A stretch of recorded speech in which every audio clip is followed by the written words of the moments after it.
ಭಾಳ ಇವತ್ತು ನೆಟ್ಟು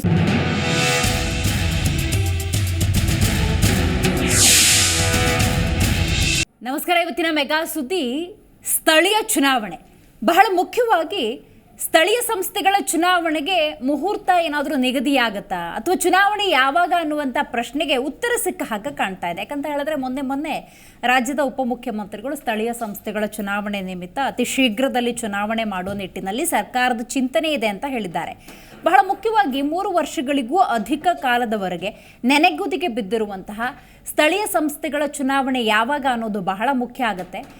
ಜನರ ಕೈಗೆ ಅಧಿಕಾರ ಹೋಗಬೇಕು, ಸ್ಥಳೀಯ ಮಟ್ಟದಲ್ಲಿ ಆಗುವಂತಹ ಕೆಲವೊಂದು ಸಮಸ್ಯೆಗಳಿಗೆ ಸೂಕ್ತ ಪರಿಹಾರ ಆಗಬೇಕು ಅಂತ ಹೇಳಿದ್ರೆ ಈ ಲೋಕಲ್ ಬಾಡಿ ಎಲೆಕ್ಷನ್ ಆಗಲೇಬೇಕಾಗತ್ತೆ. ಆ ನಿಟ್ಟಿನಲ್ಲಿ ಯಾವ ಕಾರಣಕ್ಕೆ ಈ ಸ್ಥಳೀಯ ಸಂಸ್ಥೆಯ ಚುನಾವಣೆ ನೆನೆಗುದ್ದಿಗೆ ಬಿದ್ದಿತ್ತು? ಏನಾದರೂ ಸಂವಿಧಾನಾತ್ಮಕ ಕಾನೂನಾತ್ಮಕ ಕಾರಣಗಳೇನಾದರೂ ಇದೆಯಾ? ಸುಪ್ರೀಂ ಚಾಟಿ ಬೀಸಿದ್ರೂ ಕೂಡ ಈ ನಿರ್ಲಕ್ಷ್ಯಕ್ಕೆ, ಇದೆಲ್ಲದರ ಬಗ್ಗೆ ಒಂದಷ್ಟು ಮಾತುಕತೆ ನಡೆಸೋಣ.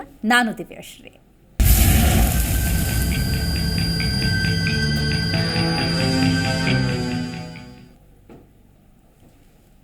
ಸ್ಥಳೀಯ ಸಂಸ್ಥೆಯ ಚುನಾವಣೆ ಯಾವಾಗ ಅನ್ನೋದೇ ಸದ್ಯದ ಪ್ರಶ್ನೆ. ಒಂದು ಕ್ಲೂ ಅಂತೂ ಸಿಕ್ಕಿದೆ, ಆಗತ್ತೆ ಸ್ಥಳೀಯ ಸಂಸ್ಥೆಯ ಚುನಾವಣೆ ಅಂತ. ಆದರೆ ಯಾವಾಗ ಅನ್ನೋದೇ ಸದ್ಯದ ಪ್ರಶ್ನೆ. ಮೀಸಲಾತಿ ನಿಗದಿ ವಿಳಂಬ ಒಂದು ಕಡೆ, ಸರ್ಕಾರದ ನಿರಾಸಕ್ತಿ ಮಗದೊಂದು ಕಡೆ ಕಂಡು ಬಂದಿತ್ತು. ಬಹಳ ಮುಖ್ಯವಾಗಿ ಇದು 2-3 ತಿಂಗಳ ವಿಷಯ ಅಲ್ಲ ನೋಡಿ, 3 ವರ್ಷಕ್ಕೂ ಅಧಿಕ ಕಾಲದಿಂದ ಲೋಕಲ್ ಬಾಡಿ ಎಲೆಕ್ಷನ್ ಅಂತ ಸಂದರ್ಭದಲ್ಲಿ ಅಂಥ ಯಾವುದೇ ಬೆಳವಣಿಗೆಗಳಾಗಿಲ್ಲ. ಯಾವುದೇ ಸರ್ಕಾರ ಕೂಡ ಅದನ್ನು ಬಹಳ ಗಂಭೀರವಾಗಿ ಪರಿಗಣಿಸಿಲ್ಲವೇನೋ ಅನ್ನುವಂಥ ಪ್ರಶ್ನೆ. ಸರ್ಕಾರದ ಮೇಲೆ ನ್ಯಾಯಾಂಗ ನಿಂದನೆಯ ತೂಗುಗತ್ತಿ ಕೂಡ ಇದೆ. ಬಹಳ ಮುಖ್ಯವಾಗಿ ತಾಲೂಕು ಜಿಲ್ಲಾ ಪಂಚಾಯಿತಿ ಚುನಾವಣೆ ಯಾವಾಗ ಅನ್ನೋದೇ ಸದ್ಯದ ಪ್ರಶ್ನೆ. ಸರ್ಕಾರದ ವಿರುದ್ಧ ಕೋರ್ಟ್ಗೆ ಆಯೋಗ ಅರ್ಜಿ ಸಲ್ಲಿಸುವ ಸಂಭವ ಕೂಡ ಇದೆ. ಬಹಳ ಮುಖ್ಯವಾಗಿ ಕೈ ಸರ್ಕಾರದ ವಿರುದ್ಧ ರಾಜ್ಯ ಚುನಾವಣಾ ಆಯೋಗ ಕೂಡ ಕಿಡಿಕಾರಿದೆ. 3 ವರ್ಷ ಕಳೆದರೂ ಕೂಡ ಸ್ಥಳೀಯ ಸಂಸ್ಥೆಗಳ ಚುನಾವಣೆ ಯಾವ ಕಾರಣಕ್ಕಿಲ್ಲ? ಸರಿಯಾದಂತಹ ಉತ್ತರ ಬೇಕಲ್ವಾ? ಇದು ಬಹಳ ಮುಖ್ಯ. ಇನ್ನು ಒಂದ್ಸಲ ದಂಡ ಕಟ್ಟಿದರೂ ಕೂಡ ರಾಜ್ಯ ಸರ್ಕಾರ ಪಾಠ ಕಲಿತ ಹಾಗೆ ಕಾಣ್ತಾ ಇಲ್ಲ. ಸುಪ್ರೀಂ ಆದೇಶ ಉಲ್ಲೇಖಿಸಿ ಮೀಸಲಾತಿ ನಿಗದಿ ವಿಳಂಬ ಬೇರೆ.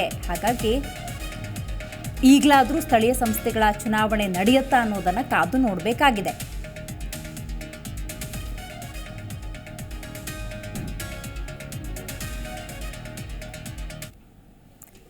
ನೋಡಿ, ಸ್ಥಳೀಯ ಸಂಸ್ಥೆಗಳ ಈ ಚುನಾವಣೆ ಅಂದ ಸಂದರ್ಭದಲ್ಲಿ ಅದಕ್ಕೆ ಸಂಬಂಧಪಟ್ಟಂಥ ಒಂದಷ್ಟು ಮಾಹಿತಿಯನ್ನು ನಿಮ್ಮ ಮುಂದಿಡ್ತಿದ್ದೀವಿ. ಮೊನ್ನೆ ರಾಜೀವ್ ಗಾಂಧಿಯವರ ಪುಣ್ಯ ಸ್ಮರಣೆಯ ಕಾರ್ಯಕ್ರಮದ ಸಂದರ್ಭದಲ್ಲಿ ಮಾನ್ಯ ಉಪಮುಖ್ಯಮಂತ್ರಿಗಳು ಸ್ಥಳೀಯ ಸಂಸ್ಥೆಯ ಚುನಾವಣೆ ನಡೆಸೋ ನಿಮಿತ್ತ ಒಂದು ಕ್ಲೂ ಅಂತೂ ಕೊಟ್ಟಿದ್ದಾರೆ. ಇದರ ನಡುವೆ ಯಾವಾಗ ಅನ್ನುವಂಥ ಪ್ರಶ್ನೆಗೆ ಒಂದಷ್ಟು ಉತ್ತರ ಇದೆ. ಅಂದರೆ ಸ್ಥಳೀಯ ಸಂಸ್ಥೆಗಳು ಅಂದಾಗ ಅದರಲ್ಲಿ ಬರುವಂಥ ಜಿಲ್ಲಾ ಪಂಚಾಯಿತಿ, ತಾಲೂಕು ಪಂಚಾಯಿತಿ ಸ್ಥಾನಗಳ ಕುರಿತ ಒಂದಷ್ಟು ಮಾಹಿತಿ ಇದೆ, ನೋಡ್ತಾ ಹೋಗೋಣ. ರೈಟ್ ನೋಡಿ, 1116 ಜಿಲ್ಲಾ ಪಂಚಾಯಿತಿಯ ಸ್ಥಾನಗಳಿಗೆ ನಡೆಯಬೇಕಾಗಿರುವಂತಹ ಚುನಾವಣೆ ಇದು. ಇನ್ನು ತಾಲೂಕು ಪಂಚಾಯಿತಿಯ ಸ್ಥಾನಗಳೆಷ್ಟು ಇದನ್ನು ನಾವು ನೋಡಬೇಕಾಗತ್ತೆ. 3621 ತಾಲೂಕು ಪಂಚಾಯಿತಿಯ ಸ್ಥಾನಗಳಿಗೆ ಚುನಾವಣೆ ನಡೀಬೇಕಾಗತ್ತೆ. 33% ನೀಡಬೇಕಿರುವ ಪ್ರವರ್ಗವಾರು ಮೀಸಲಾತಿ, ಇದು ಬಹಳ ಮುಖ್ಯವಾದಂಥ ವಿಚಾರ. ಇನ್ನು 50% ಸ್ಥಳೀಯ ಸಂಸ್ಥೆಗಳಲ್ಲಿ ಮಹಿಳಾ ಮೀಸಲಾತಿಯನ್ನು ಕೊಡಬೇಕಾಗತ್ತೆ. ಆದರೆ ಇನ್ನೊಂದು ಪ್ರಮುಖ ವಿಚಾರ ಏನು ಹೇಳಿ, ಆಗಲಿಂದ 3 ಸತಿ ನಾನು ಉಲ್ಲೇಖ ಮಾಡಿದೆ, 3 ವರ್ಷದಿಂದ ತಾಲೂಕು ಮತ್ತು ಜಿಲ್ಲಾ ಚುನಾವಣೆ ಅನ್ನೋದು ನಡೆದಿಲ್ಲ. ಹಾಗಾಗಿ ಯಾವಾಗ ಅನ್ನುವಂಥ ಪ್ರಶ್ನೆಗೆ ಉತ್ತರ ಸಿಕ್ಕಿದೆ. ಆದರೆ ಮುಹೂರ್ತ, ದಿನಾಂಕ ನಿಗದಿಯಾಗಬೇಕಲ್ಲ, ಈ ಬಗ್ಗೆ ಸರ್ಕಾರ ಯಾವಾಗ ಗಮನ ಹರಿಸುತ್ತೆ ಕಾದು ನೋಡಬೇಕಾಗಿದೆ.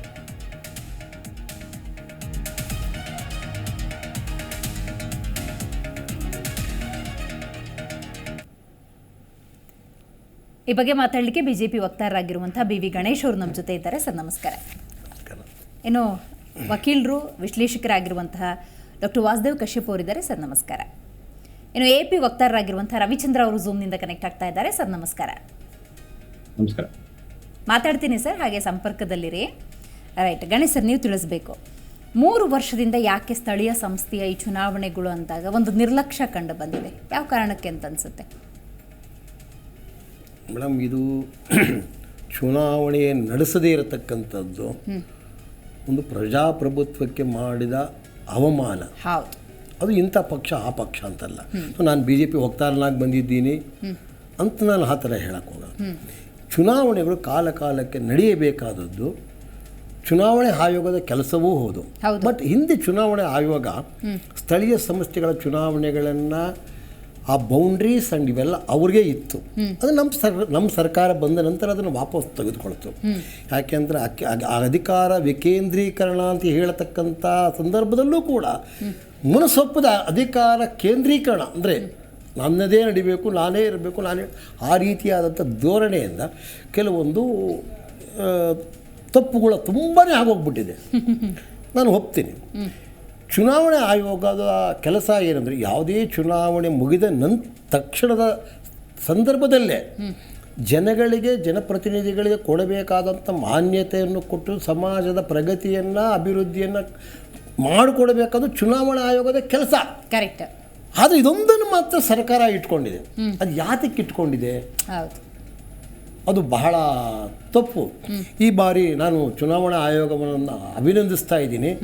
ಎಲ್ಲೋ ಒಂದು ಕಡೆ ಸಮಾಜದಲ್ಲಿ ತುಂಬಲಾರದಂಥ ನಷ್ಟ ಆಗ್ತಾ ಇದೆ.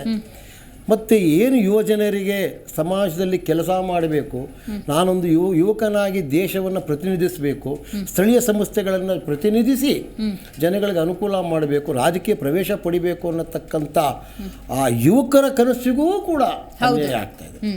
ಎರಡನೇದಾಗಿ ಮಹಿಳೆಯರಿಗೆ 50% ಕೊಟ್ಟಿದ್ದೀವಿ. ಆ ಮಹಿಳೆಯರಿಗೆ 50% ಕೊಟ್ಟಿದ್ದೀವಿ ಅನ್ನೋದಕ್ಕಿಂತ ಹೆಚ್ಚಾಗಿ ಅವರಲ್ಲಿರತಕ್ಕಂಥ ಶಕ್ತಿ ಸಾಮರ್ಥ್ಯವನ್ನು, ಅವರಲ್ಲಿರತಕ್ಕಂಥ ನಾಯಕತ್ವದ ಗುಣಗಳನ್ನು ಸರಿಯಾದ ರೀತಿಯಲ್ಲಿ ಸಮಾಜ ಯಾಕೆ ಬಳಸ್ಕೊಳ್ತಿಲ್ಲ, ರಾಜಕೀಯ ಪಕ್ಷಗಳು ಯಾಕೆ ಗುರುತಿಸ್ತಿಲ್ಲ. ಹೌದು. ಆಮೇಲೆ ಪ್ರತಿಯೊಂದು ಸಮಾಜದಲ್ಲೂ ಪಂಗಡದಲ್ಲೂ ನಾಯಕ ಬೆಳಿಬೇಕಾದ್ರೆ, ಹುಟ್ಟುಕೊಳ್ಬೇಕಾದ್ರೆ, ನಾಯಕತ್ವದ ಲಕ್ಷಣಗಳನ್ನು ರೂಢಿಸ್ಕೊಳ್ಬೇಕಾದ್ರೆ, ಆಯಾ ಸಮುದಾಯಗಳಲ್ಲಿ ನಾಯಕತ್ವ ಬರಬೇಕಾದ್ರೆ ಸ್ಥಳೀಯ ಸಂಸ್ಥೆಗಳು ಒಂದು ಮೆಟ್ಲು. ಹೌದೌದೌದು. ಆ ಮೆಟ್ಲನ್ನೇ ಇವರು ನಾಶ ಮಾಡಿಕೊಟ್ಟಿದ್ದಾರೆ ಅಂದರೆ ಎಲ್ಲೋ ಒಂದು ತಪ್ಪು. ಇನ್ನು ಎರಡನೇ ಭಾಗದಲ್ಲಿ ಕನ್ಸಿಡರ್ ಮಾಡೋದಾದರೆ, ನ್ಯಾಯಾಲಯಕ್ಕೆ ಹೋಯಿತು, ಸುಪ್ರೀಂ ಕೋರ್ಟ್ಗೆ ಹೋಯಿತು, ನ್ಯಾಯಾಲಯ ಕೂಡ ತನಗೆ ಕೊಟ್ಟಿದೆ. ಆದರೆ ಅಂತಿಮವಾಗಿ ಸುಪ್ರೀಂ ಕೋರ್ಟ್ ಭಾಳ ಸ್ಪಷ್ಟವಾಗಿ ಹೇಳಿದೆ, ಹೈಕೋರ್ಟ್ಗೆ ನೀವೇನಿದ್ರು ಅಲ್ಲೇ ಬಗೆಹರಿಸ್ಕೊಳ್ಳಿ, ಇದು ಸ್ಥಳೀಯ ಸಂಸ್ಥೆ ಚುನಾವಣೆಗಳನ್ನು ಮಾಡಿ ಎಲ್ಲವನ್ನು ಕೇಕ್ ಕಟ್ ಮಾಡ್ದಂಗೆ ಮಾಡೋಕ್ಕಾಗಲ್ಲ. ನೀವು ಮೀಸಲಾತಿ ಕೊಡೋತಕ್ಕಂಥ ಸಂದರ್ಭದಲ್ಲಿ ಹಳೆಯ ಮೀಸಲಾತಿಯನ್ನೇ ಪರಿಗಣಿಸಿ ಈಗ ಮಾಡಿ. ಎಲ್ಲ ಮಾಡಬೇಕಾದ್ದು ರಾಜ್ಯ ಸರ್ಕಾರದ ಆಡಳಿತ ಆಗಿರೋದ್ರಿಂದ ಎಲ್ಲದಕ್ಕೂ ನಾವೇ ನ್ಯಾಯ ಕೊಡೋಕ್ಕಾಗಲ್ಲ. ರಾಜ್ಯ ಸರ್ಕಾರದ ಆಡಳಿತಕ್ಕೂ ಕೂಡ ಜವಾಬ್ದಾರಿ ಇದೆ, ರಾಜ್ಯ ಸರ್ಕಾರಕ್ಕೂ ಜವಾಬ್ದಾರಿ ಇದೆ. ಸ್ಥಳೀಯ ಸಂಸ್ಥೆಗಳ ಚುನಾವಣೆಗಳನ್ನು ನಡೆಸಬೇಕು. ಪ್ರತಿಯೊಂದು ಪಂಗಡದಿಂದ ಉತ್ತಮ ನಾಯಕತ್ವ ಆ ಯುವ ವಯಸ್ಸಿನಲ್ಲೇ ದೇಶಕ್ಕೆ ಕೊಡುಗೆ ಸಿಗಬೇಕು. ಆಮೇಲೆ ಮಹಿಳೆಯರಿಗೆ ಏನು 50% ಕೊಟ್ಟಿದ್ದೀವಿ, ಆ ಮಹಿಳೆಯರ ಶಕ್ತಿ ಸಾಮರ್ಥ್ಯಗಳು ಕೂಡ ಇಲ್ಲಿಂದ ಅದು ಆರಂಭ ಮಾಡಲಿಕ್ಕೆ ಅವಕಾಶ ಮಾಡಿಕೊಡದೇ ಇದ್ದರೆ ಬಹುಶಃ ಏನೇನೋ ಹೇಳ್ತಾರೆ, ಭೂತದ ಬಾಯಲ್ಲಿ ಭಗವದ್ಗೀತೆ ಮಾಡೋದೊಂದು, ಮನೆ ಮುಂದೆ ಅನಾಚಾರ ಇವೆಲ್ಲ ಹೇಳ್ತಾರೆ. ಬಹುಶಃ ಆ ಮಾತುಗಳೆಲ್ಲವೂ ಕೂಡ ಈ ಸಂದರ್ಭದಲ್ಲಿ ನಡೀತಾ ಇರತಕ್ಕಂಥ ಸರ್ಕಾರಕ್ಕೂ ಅನ್ವಯ ಆಗುತ್ತೆ. ಯಾಕೆಂದ್ರೆ ಅವ್ರು ಈಗಾಗಲೇ ಒಂದು ಬಾರಿ ದಂಡ ಕಟ್ಟಿದ್ದಾರೆ 5 ಲಕ್ಷ. ಹೌದು. ನ್ಯಾಯಾಲಯ ಕೂಡ ಇದರಲ್ಲಿ ಮುಲಾಜು ತೋರಿಸಬಾರ್ದು. ಒಂದು ಸ್ಥಳೀಯ ಸಂಸ್ಥೆಯ ಚುನಾವಣೆ ನಡೆದಿದ್ದಂಥ ಸಂದರ್ಭದಲ್ಲಿ ಕೇಂದ್ರದಿಂದ 15ನೇ ಹಣಕಾಸು ಹೋಯಿತು, 16ನೇ ಹಣಕಾಸು ಬಂತು, 16ನೇ ಹಣಕಾಸಿನ ಹಣನೂ ಕೊಡಲ್ಲ ಅವರು. ಸ್ಥಳೀಯ ಸಂಸ್ಥೆ ಚುನಾವಣೆ ಇಲ್ವಲ್ಲ, ಸ್ಥಳೀಯ ಸಂಸ್ಥೆಗಳ ಅಧಿಕಾರದಲ್ಲಿ ಇಲ್ವಲ್ಲ, ಯಾರು ಕೊಡ್ಬೇಕು ದುಡ್ಡು? ಅವಾಗ ಎಷ್ಟೋ ಪರ್ಸೆಂಟೇಜು ಕೇಂದ್ರದಿಂದ ಬರತಕ್ಕಂಥ ಹಣಗಳು ಸ್ಥಳೀಯ ಸಂಸ್ಥೆಗಳಿಗಾಗಿ ಮೀಸಲು ಕೊಡ್ತಾರೆ ಅವರು. ಅದೆಲ್ಲವೂ ಕಡಿತ ಆಗತ್ತೆ. ಇವ್ರಿಗೇನಂತಂದ್ರೆ ಯಾರೇನು ಆಳೂರ್ಗೆ ಉಳಿದವನೇ ಕೂಡ ನಾನು ಹೇಳ್ದಾಗ ನಡಿಬೇಕು ಅನ್ನತಕ್ಕಂಥ ಒಂದು ಅವ್ರ ಮನಸ್ಸು ಮಾಡಿದ್ರೆ ಎಲೆಕ್ಷನ್ ಆಗುತ್ತೆ, ಇಲ್ಲ ಅಂದ್ರೆ ಬೇಡ ಅನ್ನೋ ಧೋರಣೆನ. ಯಾಕೆ ಮನಸ್ಸು ಮಾಡಿದ್ರೆ ಎಲೆಕ್ಷನ್ ಆಗತ್ತಾ ಅಂತಂದ್ರೆ ಇವ್ರೇನು ಹೇಳ್ತಾರೆ, ಯಾವುದೋ ಒಂದು ಕಾರಣ ಕೊಡ್ತಾರೆ. ಸರ್ಕಾರ ಆಯ್ತು ಸರ್ ಮಾಡ್ಕೊಂಬನ್ನಿ ಅಂತ 1-2-3 ಮಾರ ಮುಂದಕ್ಕೆ ಹೋಗ್ಬಿಡುತ್ತೆ. ಯಾವಾಗ ಬಿಸಿ ಎಣ್ಣೆ 2 ದಿವಸ ಇಟ್ಟು ಅದು ಅಳಸೋಗುತ್ತೆ. 2 ದಿವಸಕ್ಕೆ ಕೋರ್ಟ್ಗೆ ಹೋದ ಮೇಲೆ ಆಸಕ್ತಿ ಹೋಗ್ಬಿಡುತ್ತೆ, ಇವ್ರಿಗೂ ಆಸಕ್ತಿ ಹೋಗುತ್ತೆ. ಈ ಸ್ಥಳೀಯ ಸಂಸ್ಥೆ ಚುನಾವಣೆಗಳಲ್ಲಿ ಈ ರೀತಿಯಾದಂಥ ನಿರ್ಲಕ್ಷ್ಯ ಮನೋಭಾವ, ನಿರ್ಲಕ್ಷ್ಯ ಧೋರಣೆ ಅಥವಾ ಒಂದು ಅಸಹಕಾರ ರೀತಿಯ ಮನಸ್ಥಿತಿ ಇದು ಬಹಳ ಸಮಾಜವನ್ನು ಮತ್ತಷ್ಟು ಹಿನ್ನಡೆಗೆ ತಗೊಂಡು ಹೋಗತಕ್ಕಂಥದ್ದು. ಆಮೇಲೆ ಆ ಯುವಕರಲ್ಲಿರತಕ್ಕಂಥ ಮನೋಸ್ಥೈರ್ಯ ಕುಗ್ಗಿಸತಕ್ಕಂಥದ್ದು, ಮತ್ತು ಆಡಳಿತ ಸರಿಯಾದ ರೀತಿಯಲ್ಲಿ ನಡೆದೇ ಹೋಗತಕ್ಕಂಥದ್ದು, ಮತ್ತು ಅಧಿಕಾರಿಗಳು ಮತ್ತು ಜನಪ್ರತಿನಿಧಿಗಳು ಮತ್ತು ಸಾರ್ವಜನಿಕರ ಮಧ್ಯೆ ಇರತಕ್ಕಂಥ ಕಂದಕ ಮತ್ತಷ್ಟು ಜಾಸ್ತಿ ಆಗಿ ಏನೋ ನಡೀತಾ ಇದೆ ನಡ್ಕೊಂಡು ಹಾಳಾಗೋಲಿ ಅನ್ನೋ ರೀತಿಯಲ್ಲಿ ಉದಾಸೀನ ಮನೋಭಾವದಿಂದ ಸಮಾಜಕ್ಕೆ ಮತ್ತು ಎಲ್ಲದಕ್ಕೂ ಅನ್ಯಾಯ ಆಗೋದನ್ನ ನ್ಯಾಯಾಲಯವು ಕೂಡ ಈ ಬಾರಿ ಆದರೂ ಗಮನಿಸಿ ಬಹಳ ತೀಕ್ಷ್ಣವಾಗಿ ನಿಮಗೆ ಎಷ್ಟು ಸತಿ ಹೇಳೋದು, ಎಷ್ಟು ಸತಿ ಅವಕಾಶ ಕೊಡೋದು. ಗಂಗೆ ಕೂಡ ಮುಳುಗೋವನು 3 ಸತಿ ಅವಕಾಶ ಕೊಡುತ್ತೆ, 4ನೇ ಸತಿ ನಿನ್ನ ಮಳೆ ಬರ ಸಾಯಿರಿ ಅಂತ ಹೇಳ್ತದೆ. ನಿಮ್ಗೆ ಎಷ್ಟು ಸತಿ ಅವಕಾಶ ಕೊಟ್ಟರು ನೀವು ತಿದ್ದುಕೊಳ್ಳಿ ಇರೋದು, ಈ ಸತಿ ನ್ಯಾಯಾಲಯ ಸುಯೋಮೋಟೋ ಕೇಸ್ ಹಾಕ್ಕೊಂಡು ನಾನೇ ನಡೆಸ್ತೀನಿ ಅನ್ನತಕ್ಕಂಥ ಒಂದು ಧೈರ್ಯ ಆದರೂ ತಗೊಳ್ಬೇಕು. ಇಲ್ಲ ಚುನಾವಣೆ ಆಯೋಗ ಕೂಡ ಇವ್ರಿಗೆ ನಡೆಸೋಕ್ಕೆ ಶಕ್ತಿ ಸಾಮರ್ಥ್ಯ ಇಲ್ಲ, ನಾವೇ ಚುನಾವಣೆ ನಡೆಸಲಿಕ್ಕೆ ಅವಕಾಶ ಕೊಡಿ ಅಂತ ಕೇಳತಕ್ಕಂಥ ದಿಕ್ಕಿನಲ್ಲಾದರೂ ಹೋಗಬೇಕು ಅಂತ ನನ್ನ ಅನಿಸಿಕೆ. ಕಶ್ಯಪ್ ಸರ್, ನೀವು ತಿಳಿಸ್ಬೇಕು. ಈಗ ನೋಡಿ, ಏಕಾಏಕಿ ಏನೋ ಸಮಸ್ಯೆ ಆಯಿತು ಅಂತ ಹೇಳಿದ್ರೆ ಮುಖ್ಯಮಂತ್ರಿಗಳನ್ನು ಯಾವುದೋ ಗ್ರಾಮೀಣ ಭಾಗದ ಸ್ಥಳೀಯ ಭಾಗದ ಜನಸಾಮಾನ್ಯರ ತಲುಪೋದಕ್ಕಾಗೋದಿಲ್ಲ. ಅದಕ್ಕೆ ಒಬ್ಬ ನಾಯಕ ಅನ್ನೋದು ಬೇಕಾಗತ್ತೆ. ಅದಕ್ಕಿರೋದೇ ಒಂದು ಬ್ಯೂಟಿಫುಲ್ ಕಾನ್ಸೆಪ್ಟ್ ಈ ಚುನಾವಣೆ ಅಂತ ಹೇಳಿ. ಅವುಗಳನ್ನು 3 ವರ್ಷದಿಂದ ಕನ್ಸಿಡ್ರೇ ಮಾಡಿಲ್ಲ ಅಂತ ಹೇಳಿದ್ರೆ ಏನಾದರೂ ಕಾನೂನಾತ್ಮಕವಾಗಿ ಏನಾದರೂ ತೊಡಕಿತ್ತಾ ಮೇಡಮ್? ಅದಕ್ಕಿಂತ ಮುಂಚೆ ಸ್ವಲ್ಪ ಮೀಸಲಾತಿ ಬಗ್ಗೆ 1-2-3 ಬೆಳಕು ಚೆಲ್ತೀನಿ. ಮೀಸಲಾತಿ ಅನ್ನತಕ್ಕಂಥ ಏನು ಆಯುಧ, ಒಂದು ಮೀಸಲಾತಿ ಅನ್ನತಕ್ಕಂಥ ಒಂದು ಕೊಳ್ಳಿ ಅಂತ ಇಟ್ಕೊಳ್ಳೋಣ, ಕೊಳ್ಳಿ, ಓಕೆ, ಫೈರಿಂಗ್ ಸ್ಟಿಕ್ ಅಂತ ಕರಿತೀವಿ, ಪಂಜು.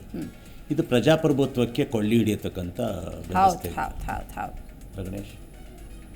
ಇಲ್ಲಿ ಅಲ್ಲಿಂದ ಬರೋಣ. 1882 ಬ್ರಿಟಿಷ್ನವರು ಮೊಟ್ಟ ಬಾರಿ ಮೀಸಲಾತಿ ಅನ್ನತಕ್ಕಂಥ ಕೊಳ್ಳಿ ಹಿಡ್ಕೊಂಡು ನಮ್ಮ ಸಮಾಜನ ಹೊಡೆದ್ರು. 1882 ಬೇರೆ ಥರದಲ್ಲಿ ನಮ್ಮ ತೊಂದರೆ ಕೊಳ್ಳಿ ಮೀಸಲಾತಿ ಅನ್ನೋ ಒಂದು ವಿಷಯ ಮೀಸಲಾತಿ ಇರತಕ್ಕಂಥ ಬೆಂಕಿನ ಪ್ರಜಾಪ್ರಭುತ್ವ ಮತ್ತು ಆಡಳಿತದ ವ್ಯವಸ್ಥೆಗೆ ಬೆಂಕಿ ಹಚ್ಚಿದ್ರು ಬ್ರಿಟಿಷ್ನವರು. ಕ್ರೈಸ್ತ, ಮುಸ್ಲಿಂ, ಕ್ರಿಸ್ತ, ಹಿಂದೂ ಮೊದಲು ಹೊಡೆದಾಕಿದ್ರು. ಅದನ್ನು ಗೋಡೆಗಳು ಹಚ್ಚಿದ್ರು. ಕ್ರೈಸ್ತ, ಹಿಂದೂ ಇಷ್ಟು, ಮುಸಲ್ಮಾನ್ ಇಷ್ಟು, ಕ್ರೈಸ್ತ ಇಷ್ಟು ಅಂತ. ಅದರೊಳಗೆ ಟಿಸಿಲ್ ಹೊಡೆದ್ರು. ಹಿಂದೂ ಒಳಗೆ ಈ ಥರ ಇಷ್ಟು 100 ಸಾವಿರಾರು ಕೆನೆಪದರುಗಳು, 1000 ಪಂಗಡಗಳು ತೆಗೆದ್ರು. ಮುಸ್ಲಿಂ ಒಳಗೆ 1000 ಕೆನೆಪದರುಗಳು ತೆಗೆದ್ರು, ಕ್ರಿಶ್ಚಿಯನ್ಗಳು ತೆಗೆದ್ರು. ಆ ಟಿಸಿಲ್ ಹೊಡೆದಿದ್ದು ಏನಾಯಿತು ಅಂತಂದರೆ, ಅವ್ರು ನಮ್ಮಿಂದ ಏನು ಕಿತ್ಕೊಳ್ಳೋಕ್ಕಾಗದಿರು ಕೂಡ ಸಮಗ್ರ ಭಾರತ ಖಂಡವನ್ನು ಹೊಡೆದು ಚೂರು ಮಾಡಾಕ್ಬಿಟ್ರು. Still we call it as that we are independent country, a sovereign country. ಏ ಗಣೇಶ್, ಕರ್ಕೊಳ್ತೀವಿ ನಾವು. ದೊಡ್ಡ ಪ್ರಜಾಪ್ರಭುತ್ವ ಇದು, ದೊಡ್ಡ ಇಡೀ ಜಗತ್ತಿನಲ್ಲಿ ಇರತಕ್ಕಂಥ ಪ್ರಜಾಪ್ರಭುತ್ವ ಅಂತ ನಾವು ಕೊಚ್ಕೋತೀವಿ, ಬೆನ್ನು ತಟ್ಕೋತೀವಿ. ಇದಕ್ಕೆ ಮೂಲ ಗುತ್ತಿಗೆ ಬರ್ತೀನಿ. ಈಗ ಈ ಮೀಸಲಾತಿ ಇರತಕ್ಕಂಥ ಈ ಮತ ಬ್ಯಾಂಕ್ ಮತ್ತು ಸಮಾನತೆಯ ಒಂದು ಸ್ಟೇಷನ್ನಲ್ಲಿ ಹೆಂಗಿದೆ ಅಂತಂದರೆ, ಯಾರಿಗಾರಾದರೂ ಕೊಟ್ಟಾಗ ನಾವು ಮೀಸಲಾತಿ ಯಾರು ಕೊಟ್ಟಾಗ ಆ ಮೀಸಲಾತಿಯ ಬೇಸ್ ಮೇಲಿನ ರಾಜಕೀಯದ ಶಕ್ತಿ ಸಂಗ್ರಹ ಆಗುತ್ತೆ. ಹೌದು.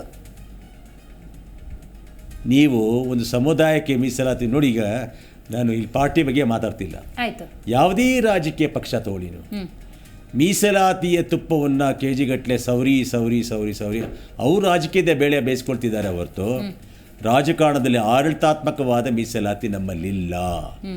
ಓಕೆ, ಒಂದು ಮೀಸಲಾತಿ ಕೊಟ್ಟರೆ ಅಂದ್ಕೊಳ್ಳಿ, ಯಾರೊಬ್ರಿಗೆ SC ಕೊಟ್ರಿ, ST ಕೊಟ್ರಿ, OBC ಕೊಟ್ರಿ, EWS ಕೊಟ್ರಿ, ಒಂದು ಮಹಿಳೆ ಕೊಟ್ರಿ, EWS women, SC women, ST women ಕೊಟ್ರಿ, ನೀವೆಲ್ಲ ಕೊಟ್ಕೊಂಡ್ಬಂದ್ರಿ. ನೀವು ಅವ್ರ ಉನ್ನತೀಕರಣ ಆದಮೇಲೆ ಬೇರನ್ನು ಬೆಳೆಸ್ತಾ ಇದ್ದಾರಾ? Are they going to retired?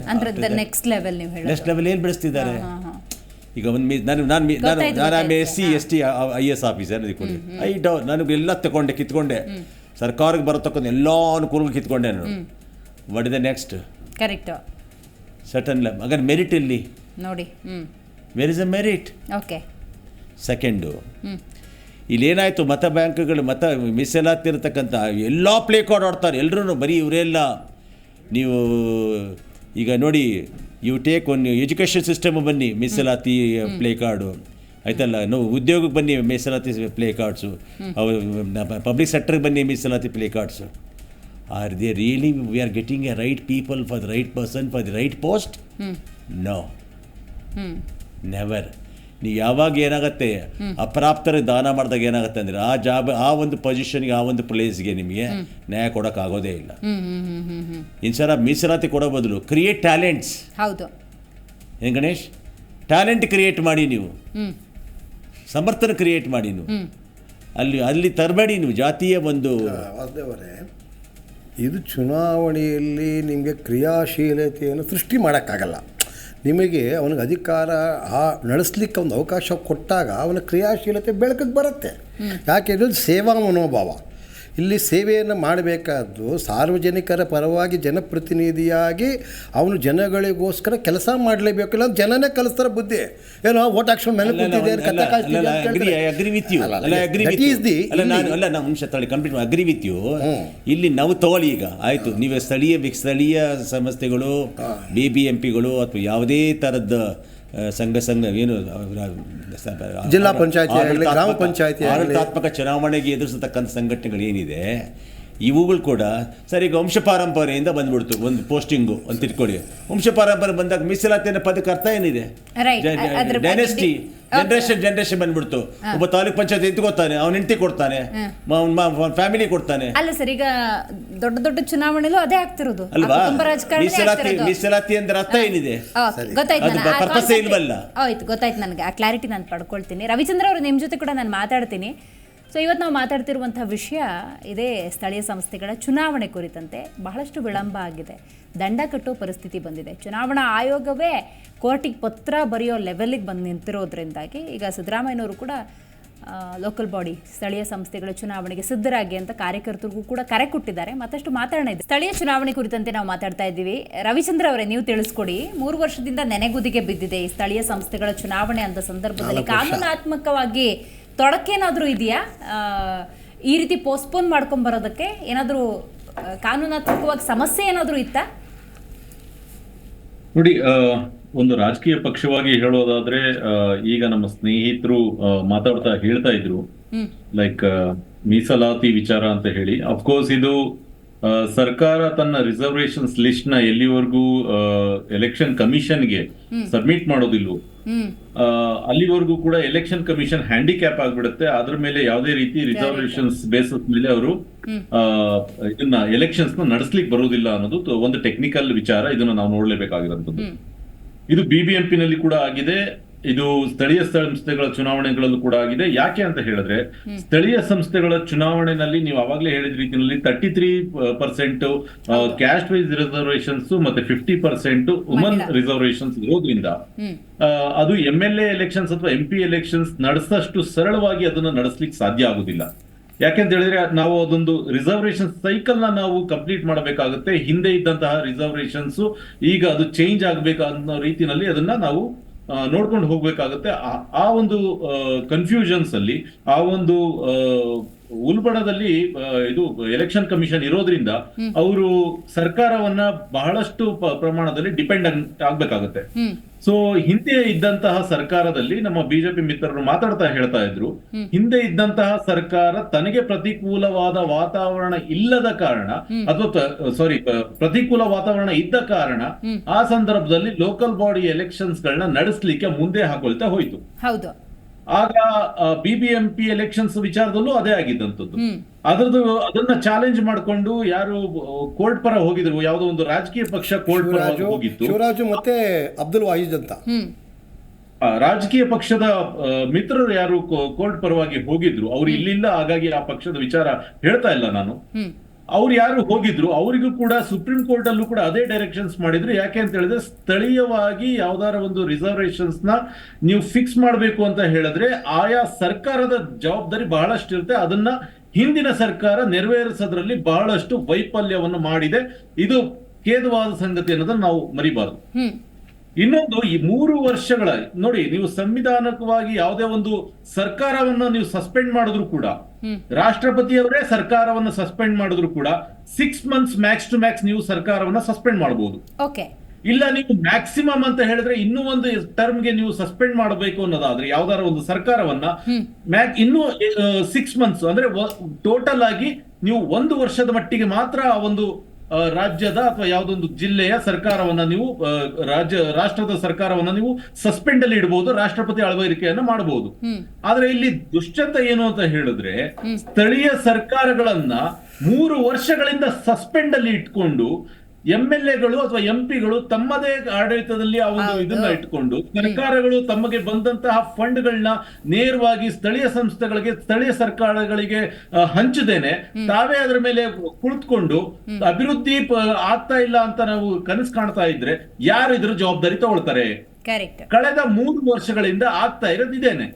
ನಾನು ಪ್ರತಿಯೊಂದಕ್ಕೂ ಕೂಡ ನಾನು ನನ್ನ MLA ಮನೆ ಎದುರುಗಡೆ ಹೋಗಿ ನಿಂತ್ಕೊಳ್ಬೇಕು ಅಂತ ಹೇಳಿದ್ರೆ ಅದು ಸಾಧ್ಯವಾಗದ ಮಾತು. ಅದಕ್ಕಾಗಿನೇ ರಾಜೀವ್ ಗಾಂಧಿ ಅವರ ಪೀರಿಯಡ್ ನಲ್ಲಿ ಅದನ್ನು ಮನಗಂಡು ಒಂದು ಸ್ಥಳೀಯ ಸಂಸ್ಥೆಗಳ ಆಡಳಿತ ಮತ್ತು ಸರ್ಕಾರ ಇರಬೇಕು ಅಂತ ಹೇಳಿ ಈ ಒಂದು ಅಮೆಂಡ್ಮೆಂಟ್ 93 ಅಮೆಂಡ್ಮೆಂಟ್ ನ ತಗೊಂಡು ಬಂದು ಈ ಸ್ಥಳೀಯ ಸಂಸ್ಥೆಗಳಿಗೆ ಒಂದು ಪವರ್ ಕೊಡುವಂತಹ ಕೆಲಸವನ್ನು ಮಾಡ್ತಾರೆ.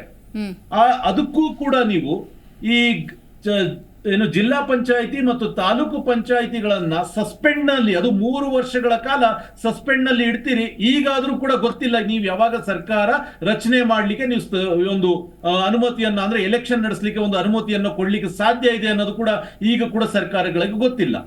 ಅಂದ್ರೆ ಇಲ್ಲಿ ಎಲ್ಲೋ ಒಂದ್ ಕಡೆ ರಾಜಕೀಯ ಪಕ್ಷಗಳು ತಮ್ಮ ಕಾರ್ಯಕರ್ತರು ತಯಾರಿದಾರೋ ಇಲ್ವೋ ಅನ್ನೋದನ್ನ ನೋಡ್ಕೊಂಡು, ನೀವು ಪಕ್ಷಗಳ ತಯಾರಿಗಳನ್ನ ನೋಡ್ಕೊಂಡು ನೀವು ಸರ್ಕಾರ ರಿಸರ್ವೇಶನ್ಸ್ ನ ಕೊಡ್ತೇವೆ ಮತ್ತೆ ಎಲೆಕ್ಷನ್ ಕಮಿಷನ್ ಎಲೆಕ್ಷನ್ ನಡೆಸಲಿಕ್ಕೆ ಅನುಮತಿ ಕೊಡ್ತೇವೆ ಅಂತ ಹೇಳೋದಾದ್ರೆ ಎಂತ ಅಸಹ್ಯಕರ ಪ್ರಜಾಪ್ರಭುತ್ವದ ಸ್ಥಳೀಯ ಚುನಾವಣೆಗಳು ನಡೀತಾ ಇದೆ ಅನ್ನೋದನ್ನ ನಾವು ಯೋಚನೆ ಮಾಡ್ಬೇಕಾಗುತ್ತೆ. ಗೊತ್ತಾಯ್ತು. ಒಂದು ಚರ್ಚೆ ಇತ್ತು. ಇನ್ನೊಂದು ವಿಚಾರ ಹೇಳಬೇಕು. ನಮ್ಮ ವಕೀಲರು ಮಾತಾಡ್ತಾ ಒಂದು ವಿಚಾರ ಹೇಳಿದ್ರು, ಅಪ್ರಾಪ್ತರಿಗೆ ದಾನ ಮಾಡುವಂತದ್ದು ರಿಸರ್ವೇಶನ್ ಪದ್ಧತಿ ಹೋಗ್ಬೇಕು ಅಂತ ಹೇಳಿ. ಸ್ವಾಮಿ, ನಾನು ನಿಮಗೆ ವಿತ್ ಡ್ಯೂ ರೆಸ್ಪೆಕ್ಟ್ ನಾನು ನಿಮ್ಗೆ ಹೇಳಲಿಕ್ಕೆ ಇಷ್ಟಪಡ್ತೇನೆ, ಇದು ಅಪ್ರಾಪ್ತರಿಗೆ ದಾನ ಮಾಡುವಂತಹ ರಿಸರ್ವೇಶನ್ ಸಿಸ್ಟಮ್ ಅಲ್ಲ. ಕಾನ್ಸ್ಟಿಟ್ಯೂಷನ್ ಅಲ್ಲಿ ತುಂಬಾ ಸ್ಪಷ್ಟವಾಗಿ ಅದನ್ನ ಹೀಗೆ ಕೊಡಬೇಕು, ಇಂಥವರಿಗೆ ಕೊಡಬೇಕು ಅನ್ನೋದನ್ನ ಸ್ಪಷ್ಟವಾಗಿ ಹೇಳಿದೆ. ನೀವು ಹೇಳ್ತಾ ಇರುವಂತಹ ರಿಸರ್ವೇಶನ್ ಕ್ರಿಮಿ ಲೇಯರ್, ಅದು ಡಿಫ್ರೆಂಟ್ ಟಾಪಿಕ್ ನಲ್ಲಿ ಅದನ್ನ ನಾವು ಡಿಸ್ಕಸ್ ಮಾಡಬಹುದು. ಆದ್ರೆ ಸ್ಥಳೀಯ ಸಂಸ್ಥೆಗಳಿಗೆ ಚುನಾವಣೆಗೆ ಸಂಬಂಧಪಟ್ಟಂಗೆ ಈ ಹೇಳಿಕೆ ಸ್ವಲ್ಪ ನನಗೆ ಎಲ್ಲೋ ಒಂದ್ ಸ್ವಲ್ಪ ಧಕ್ಕೆಯನ್ನು ಉಂಟು ಮಾಡುತ್ತೆ ಅನ್ನೋದು ನನಗನ್ಸುತ್ತೆ, ನನ್ನ ಅಭಿಪ್ರಾಯ.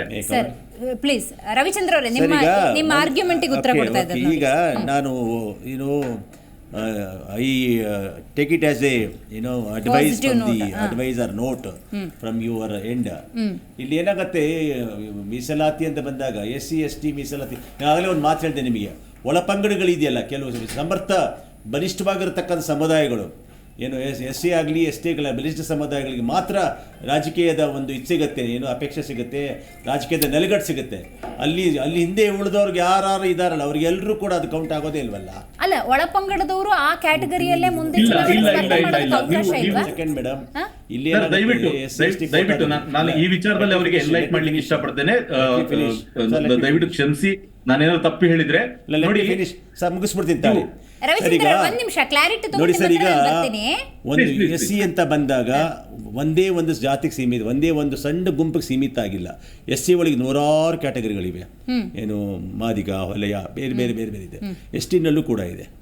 ಬೇರೆ ಬೇರೆ ಸಮುದಾಯಗಳಿಗೆ ಏನು ಕೋಟಾ ಅಂತ ಮೀಸಲಾತಿ ಬರುತ್ತೆ, ಅದು ಒಂದಕ್ಕೆ ಸೀಮಿತವಾಗಿರಲ್ಲ. ಇಲ್ಲಿ ಏನಾಗುತ್ತಂದ್ರೆ ಬಲಿಷ್ಠರು ಕೂಡ ರಾಜಕೀಯದ ಒಂದು ಕ್ಷೇತ್ರವನ್ನು ಕಿತ್ಕೋತಾರೆ. ಈ ಉದಾಹರಣೆಗೆ ಎಡ ಮತ್ತು ಬಲ ಮಾತ್ರ ಇವತ್ತು ರಾಜಕೀಯ ಮಾಡ್ತಾ ಇದೆ ಕರ್ನಾಟಕದ ಒಂದು ರಾಜಕೀಯ ಪಡಚಾರಿನಲ್ಲಿ. ಆಮೇಲೆ ರೈಟ್ ಸರ್, ಒಪ್ಕೊಳ್ತೀರಲ್ವಾ? ಎಡ ಮತ್ತು ಬಲ ಅಂತ ಹೇಳಿ ಒಂದು ಅವರೊಂದು ಪ್ರಾಬಲ್ಯ ಇದೆ. ಮಿಕ್ಕಿದವರು ಅವ್ರು ನೆಕ್ಸ್ಟ್ ಅವ್ರಿಗೆಲ್ಲಿ ಇದೆ ರಾಜಕೀಯದ ರಾಜಕೀಯ ಅಪೇಕ್ಷೆ ಇಲ್ಲೇ ಇಲ್ಲ. ರೈಟ್, ಗೊತ್ತಾಯ್ತು ಸರ್. ರವಿಚಂದ್ರ ಅವರೇ, ಇದಕ್ಕೇನ್ ಹೇಳ್ತೀರಿ? ನನ್ಗೇನ್ ಅನಿಸ್ತು ಅಂತ ಹೇಳಿದ್ರೆ SC/ST ಅನ್ನೋ ಕ್ಯಾಟಗರಿ ಒಳಗೆ ಬರೋ, ನಾನು ಈ ಸಂದರ್ಭದಲ್ಲಿ ಹಿಂದಿನಿಂದ ಬಂದಿರತಕ್ಕಂಥ ಮೀಸಲಾತಿಯನ್ನು ಅನುಸರಿಸಬೇಕು. ನೀವೇನಾದರೂ ಈಗ ಇವರು ಹೇಳಿದ್ರಲ್ಲ ಒಳ ಮೀಸಲಾತಿ, ಆ ಮೀಸಲಾತಿ ಅದೆಲ್ಲ ಗುರುತಿಸಬೇಕಾದ್ರೆ this is not the right time. ಚುನಾವಣೆ ಆಗಲಿ. ಹೌದು,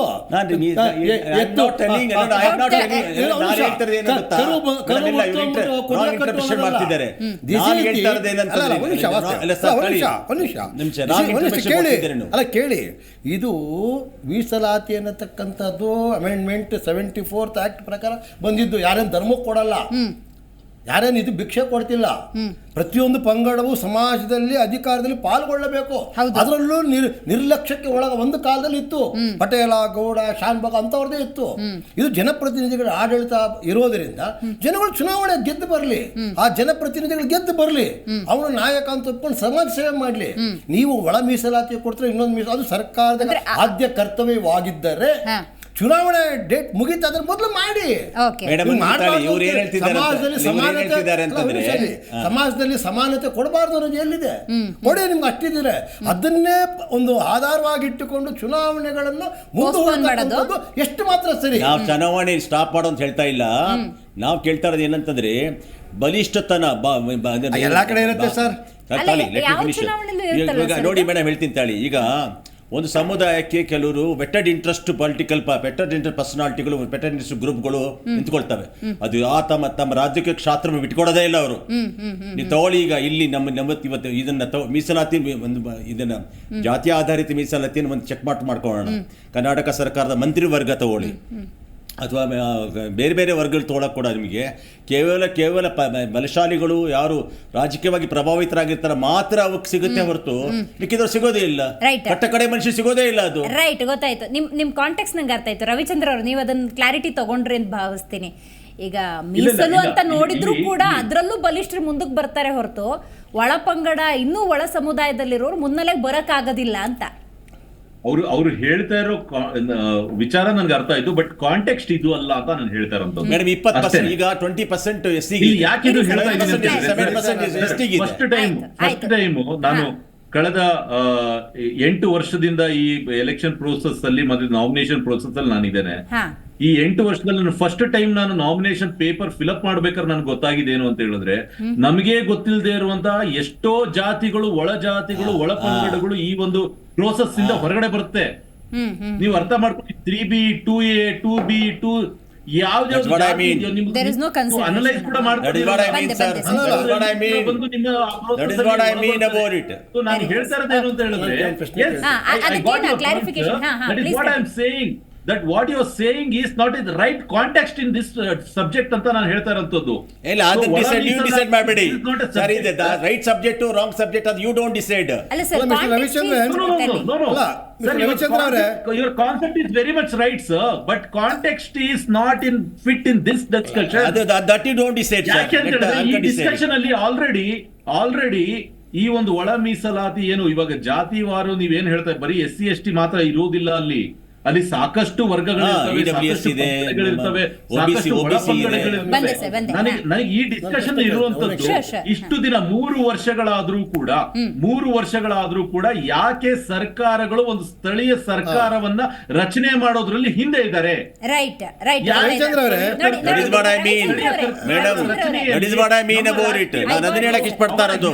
ಮೀಸಲಾತಿ ಕೊಡ್ತಿದ್ದೀರಲ್ಲ ನೀವು, ಮೀಸಲಾತಿ ಕೊಡ್ತಿರ್ಬೇಕಾದ್ರೆ ಬಲಿಷ್ಠವಾದ ಸಮಾಜಕ್ಕೆ ಕೊಡ್ತಿದ್ದೀರಾ? ಬಲಿಷ್ಠ ಸಮಾಜಕ್ಕೆ ನೀವು ನೋಡಿ ಬಿಜೆಪಿ ವಕ್ತಾರ ರವಿಚಂದ್ರ ಅವರೇ, ನಾನು ನೀವು ಆಪು ಅಥವಾ ಇನ್ನೊಂದು ಅಂತ ಏನು ಮಾತಾಡ್ತಿಲ್ಲ. ನೀವು ನಿಮ್ಮ ಹಿಂದಿಯರ ಕಡತಕ್ಕಂಥ ಪುಸ್ತಕಗಳನ್ನು ನೋಡಿದ್ರೆ ತಾವು ಬಹಳ ಸಜ್ಜನರು ಮತ್ತೆ ಜ್ಞಾನಿಗಳು ಅಂತ ನಾನು ಕೇಳಿ. ನಾನೊಂದು ಮಾತು ಕೇಳ್ತೀನಿ. 2A ಅಂತ ಹೇಳಿದ್ರೆ ಅದರಲ್ಲಿ ಈಗಾಗಲೇ ಅಗ್ರಿ, ನಾವು ಒಳ್ಳೆ ಅಗ್ರಿ. ನಾನು ಯಾತಕ್ಕೆ 2A ಅಂತ ಹೇಳಿದ್ರೆ, ಈಗ ನಾನು ನೇಕಾರ ಸಮುದಾಯದಲ್ಲಿ ಪಟ್ಟಸಾಲಿ, ಸೊಕಲಸಾಲಿ, ಗಾಣಿಗರು, ಕುರಿಹಿನ ಶೆಟ್ಟಿ, ದೇವಾಂಗ, ಪದ್ಮಶ, ಈ ಥರ 16 ಜನಗಳು 2A ಬರ್ತಾರೆ. ಅದೇ ರೀತಿ ಮುಸ್ಲಿಂ ಅಲ್ಲಿ ತಗೊಂಡ್ರೆ ಅವರಲ್ಲೂ 16 ಜಾತಿ. ಅಲ್ಲ, ಒಂದು ನಿಮಿಷ, ಅದರಲ್ಲೂ ಬರುತ್ತೆ. ಕುರುಬಾ ಕಮ್ಯುನಿಟಿ ತಗೊಂಡ್ರೆ ಕಾಡು ಕುರುಬ, ಜೇನು ಕುರುಬ, ಆ ಕುರುಬ, ಈ ಕುರುಬ ಅಂತ ಬರುತ್ತೆ. ಸರ್, ಈ ರೀತಿ ಒಳ ಪಂಗಡಗಳನ್ನು ಕೊಟ್ಟಂಥ ಸಂದರ್ಭದಲ್ಲಿ 2A ಕ್ಯಾಟಗರಿಯಲ್ಲಿ ಬಂದಾಗ ನಾವು ಮಹಿಳೆಗೂ ಕೊಡ್ತೀವಿ 2A ಮಹಿಳೆ ಅಂತೇಳಿ, 2A ಪುರುಷ ಅಂತಲೂ ಕೊಡ್ತೀವಿ. ಇದರಲ್ಲಿ ಏನು ತಪ್ಪಿದೆ? ನಿಮಗೇನಾದರೂ ಸೇರಿಸಬೇಕು. ನೀವು ಹೇಳಿದ್ರಿ ಇನ್ನೊಂದಷ್ಟು ಒಳ ಪಂಗಡಗಳು ಹುಡುಕಿದ್ದೀವಿ, ಕಾಡು, ಗೊಲ್ಲ, ಏನೇನೋ ಇದೆ. ಈ ರೀತಿ ಹುಡುಕಿದಂಥ ಸಂದರ್ಭದಲ್ಲಿ ಈ ಮುಂದಿನ ಚುನಾವಣೆಯಲ್ಲಿ ಅದನ್ನೇ ಕೋರ್ಟ್ ಕೂಡ ಹೇಳ್ತು, ನಿಮ್ಮದೇನಾದರೂ ಇದ್ದರೆ ತಕರಾರಿದ್ದರೆ ಮುಂದಿನ ಚುನಾವಣೆಯಲ್ಲಿ ಮಾಡ್ಕೊಳ್ಳಿ. ಈ ರೀತಿ ಹೋದರೆ never end to conduct election. Court ಏನು ಹೇಳ್ತು? ಪ್ರತಿಯೊಂದಕ್ಕೂ ಯಾಕೆ ಕೋರ್ಟ್ ಬರ್ತೀರಾ? ಒಂದೊಂದನ್ನು ನೀವು ತಗೊಂಡ್ಬಂದು ಕೋರ್ಟೇ ತೀರ್ಮಾನ ಮಾಡಬೇಕಾದ್ರೆ ರಾಜ್ಯ ಸರ್ಕಾರದ what is the responsibility and what is the administration capacity of the ಸರ್ಕಾರದ ಕೆಲಸ ಏನು? ಸಮಾಜಕ್ಕೆ ಸಮಾನತೆಯನ್ನು ಕೊಡಬೇಕು, ಸಮಾಜವನ್ನು ಸಮೃದ್ಧತೆ ಕೊಂಡೊಯ್ಯಬೇಕು, ಸಮಾಜದಲ್ಲಿರ್ತಕ್ಕಂಥ ವ್ಯಕ್ತಿಗಳನ್ನ ಸರಿಯಾಗಿ ನೋಡಿಕೊಳ್ಬೇಕು. ಕೋರ್ಟ್ ಬೇಡ ಅಂತ ಹೇಳಿದ. ಹಾಗಾಗಿ ನೀವು ಒಳ ಪಂಗಡಗಳನ್ನ ಗುರುತಿಸಬೇಡಿ. ಅದಕ್ಕೆ ರಾಜೀವ್ ಗಾಂಧಿಯವರು ಅಮೆಂಡ್ಮೆಂಟ್ 74 ತಂದಿದ್ದು. ಎಲ್ಲೋ ಒಂದು ಕಡೆ ಆಮೇಲೆ ಪಂಗಡಗಳು ಜಾಸ್ತಿ ಆಗಿದ್ದಾವೆ. ಅಭಿವೃದ್ಧಿ ಆಗಲಿ ಅನ್ಯಾಯ ಆಗಲಿ ಒಂದೇ ದಿವಸಕ್ಕೆ ನಿಲ್ಸಕ್ಕಾಗಲ್ಲ. ಇವೆಲ್ಲವನ್ನು ಕಾಲಕ್ಕೆ ನಾವು ಸರಿಪಡಿಸಿಕೊಂಡು ಹೋಗಬೇಕಾದಂಥ ಆಡಳಿತಾತ್ಮಕವಾದಂಥ ವಿಚಾರಗಳನ್ನು ಪಾಲಿಸಿ ಅಂತೇಳಿ ನ್ಯಾಯಾಲಯ ಹೇಳಿದೆ. ಆದರೂ ನ್ಯಾಯಾಲಯಕ್ಕೆ ಮಂಕುಬೂದಿ ಏರಿಸ್ತಾ ಇದ್ದಾರೆ. ಅದು ಯಾಕೋ ನ್ಯಾಯಾಲಯವೂ ಕೂಡ ಒಂದು ರೀತಿ ಸಮಾಜದ ಹಿತದೃಷ್ಟಿಯಲ್ಲಿ ಕೂಡ ಪ್ರಗತಿಯಲ್ಲೂ ಕೂಡ ಒಂದಷ್ಟು ಗಟ್ಟಿ ಮನಸ್ಸಿ ತೆಗೆದುಕೊಳ್ಳದಿದ್ದರೆ ಎಲ್ಲೋ ಒಂದು ರೀತಿ ರಾಜ್ಯ ಸರ್ಕಾರಗಳೇ ಹಪ್ಪೆಳ್ಳಾಗಿ ಒಂಥರ ಇದಾಗಿ ಸಮಾಜ ಎಲ್ಲೋ ಒಂದು ಕಡೆ ನರಳುತ್ತೆ. ರೈಟ್, ಗೊತ್ತಾಯ್ತು. ನೋಡಿ, ಒಳಪಂಗಡಗಳು ಅನ್ನುವಂತಹ ಕಾರಣ ಅಥವಾ ಕಟ್ಟಕಡೆಯ ಸಮಾಜ ಅನ್ನುವಂಥ ಕಾರಣಗಳನ್ನೇ ಇಟ್ಟುಕೊಂಡು ಚುನಾವಣೆಯನ್ನು ಮುಂದೂಡೋದಿದೆಯಲ್ಲ, ಬೇಡ ಅಂತ ನಿರ್ಲಕ್ಷ್ಯಕ್ಕೊಳಪಡಿಸಿರೋದಿದೆಯಲ್ಲ, ಅದು ಅಕ್ಷಮ್ಯ ಅನ್ನೋದು ಈ ಕಾರ್ಯಕ್ರಮದ ಸದುದ್ದೇಶ. ಹಾಗಾಗಿ ಆದಷ್ಟು ಬೇಗ ಚುನಾವಣೆ ಆಗಬೇಕು. ಈ ನಿಟ್ಟಿನಲ್ಲಿ ನಮ್ಮ ಕಾರ್ಯಕ್ರಮದಲ್ಲಿರುವಂಥ ಅತಿಥಿಗಳು ಏನು ಹೇಳ್ತಾರೆ ಕೇಳಿ. ಸೊ ಬ್ರೇಕ್ನ ನಂತರ ಸ್ಥಳೀಯ ಚುನಾವಣೆಗಳ ಕುರಿತಂತೆ ಮಾತಾಡ್ತಾ ಇದ್ದೀವಿ. ರವಿಚಂದ್ರ ಅವರೇ, ಗಣೇಶ್ ಅವರು ಈಗಾಗಲೇ ಒಂದು ಪ್ರಶ್ನೆ ಕೇಳಿದರು. ಒಳಪಂಗಡಗಳು ಅನ್ನುವಂಥ ಕಾರಣಗಳನ್ನು ಕೊಟ್ಟುಕೊಂಡು ಅಥವಾ ಕಟ್ಟಕಡೆಯ ಸಮಾಜದಲ್ಲಿರುವಂತಹ ಸಮಾಜದವರು ಅನ್ನುವಂಥ ಕಾರಣಗಳನ್ನು ಕೊಡ್ತಾ ಇದ್ದಾರೆ. ರೈಟ್, ರವಿಚಂದ್ರ ಅವ್ರ ಜೊತೆ ಮತ್ತೆ ಮಾತಾಡೋಣ. ಕಶ್ಯಪ್ ಸರ್, ಕಶ್ಯಪ್ ರೈಟ್, ಈಗ ಗಣೇಶ್ ಅವರೊಂದು ಪ್ರಸ್ತಾಪ ಮಾಡಿದ್ರು. ಒಳಪಂಗಡಗಳು ಅನ್ನುವಂಥ ಕಾರಣಗಳನ್ನೇ ಕೊಡ್ತಾ ಇದ್ದರೆ ಚುನಾವಣೆ ಮುಂದಕ್ಕೆ ಹಾಕೋದು ಅಕ್ಷಮ್ಯ ಆಗುತ್ತೆ ಅಂತ. ನನ್ನ focus it is not postponing election. Right, right.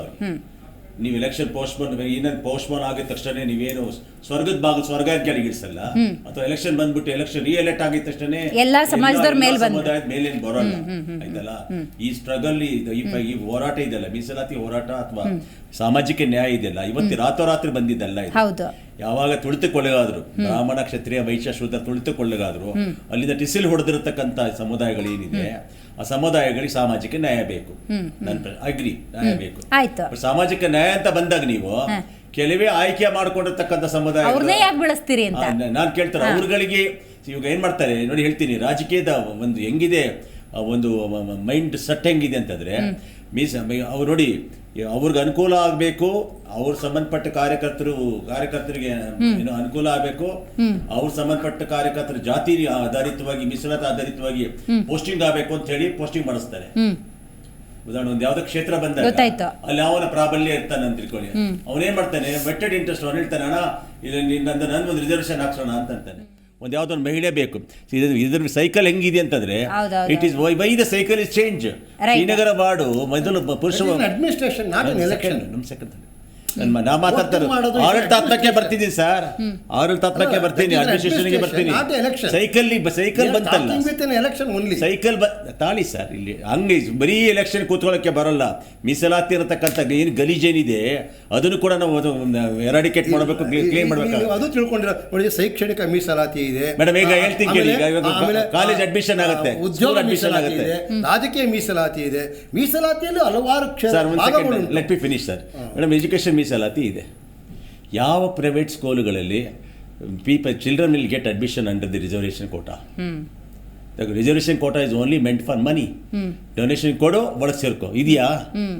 ನೀವು ಯಾರ ಬಗ್ಗೆ ಮಾತಾಡ್ತಿದ್ದೀರಿ? ಯಾವ ಸಾಮಾಜಿಕ ನ್ಯಾಯದ ಬಗ್ಗೆ ಮಾತಾಡ್ತಿದ್ದೀರಿ? ಇಲ್ಲಿ ಎಲ್ಲಿ ರಿಸರ್ವೇಷನ್ ಬಂದಿದೆ?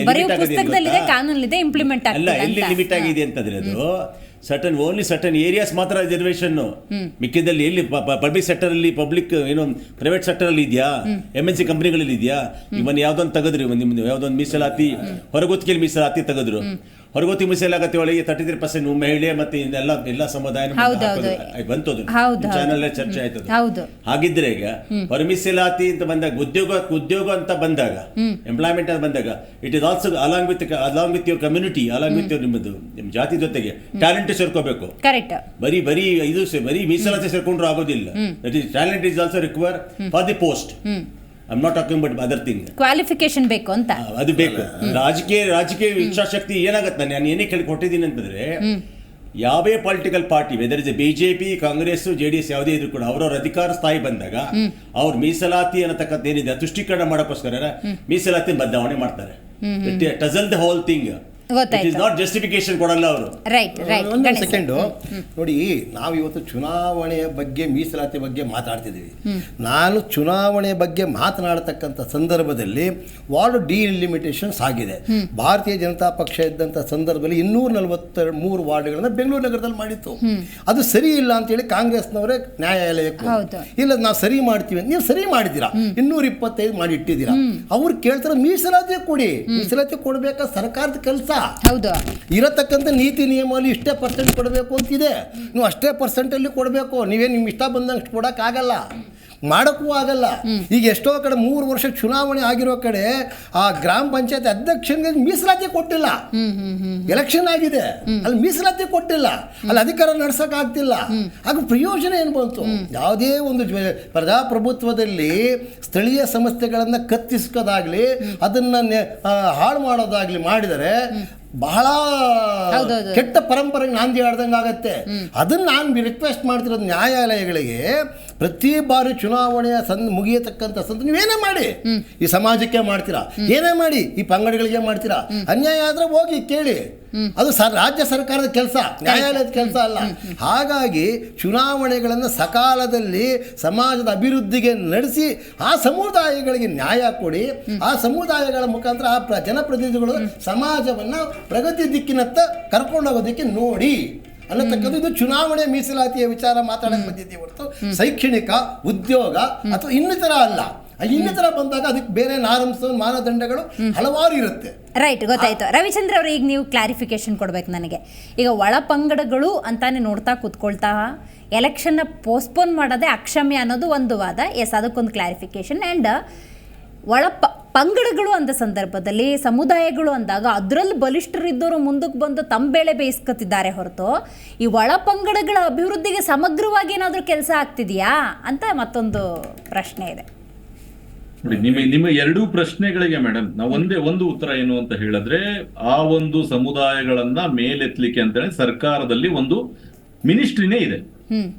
ಆ ವಿಚಾರದಲ್ಲಿ ನಾವು ಈ ಎಲೆಕ್ಷನ್ ವಿಚಾರನ ಮಿಕ್ಸ್ ಮಾಡಿಕೊಂಡು ಈ ಸಮುದಾಯ ಮೇಲೆತ್ತಿದೀವಾ ಇಲ್ವಾ, ಅದಕ್ಕಂತಾನೆ ಸೋಷಿಯಲ್ ವೆಲ್ಫೇರ್ ಡಿಪಾರ್ಟ್ಮೆಂಟ್ ಇದೆ. ಅದ್ರ ಕೆಲಸ ಮಾಡಬೇಕು, ಮಾಡ್ತಾ ಇದೆ. ಅದನ್ನ ಮಾಡದೇ ಇದ್ರೆ ಕೂಡ ಅದನ್ನ ನಾವು ಕ್ವಶನ್ ಮಾಡುವಂತ ಅಧಿಕಾರ ಇದೆ.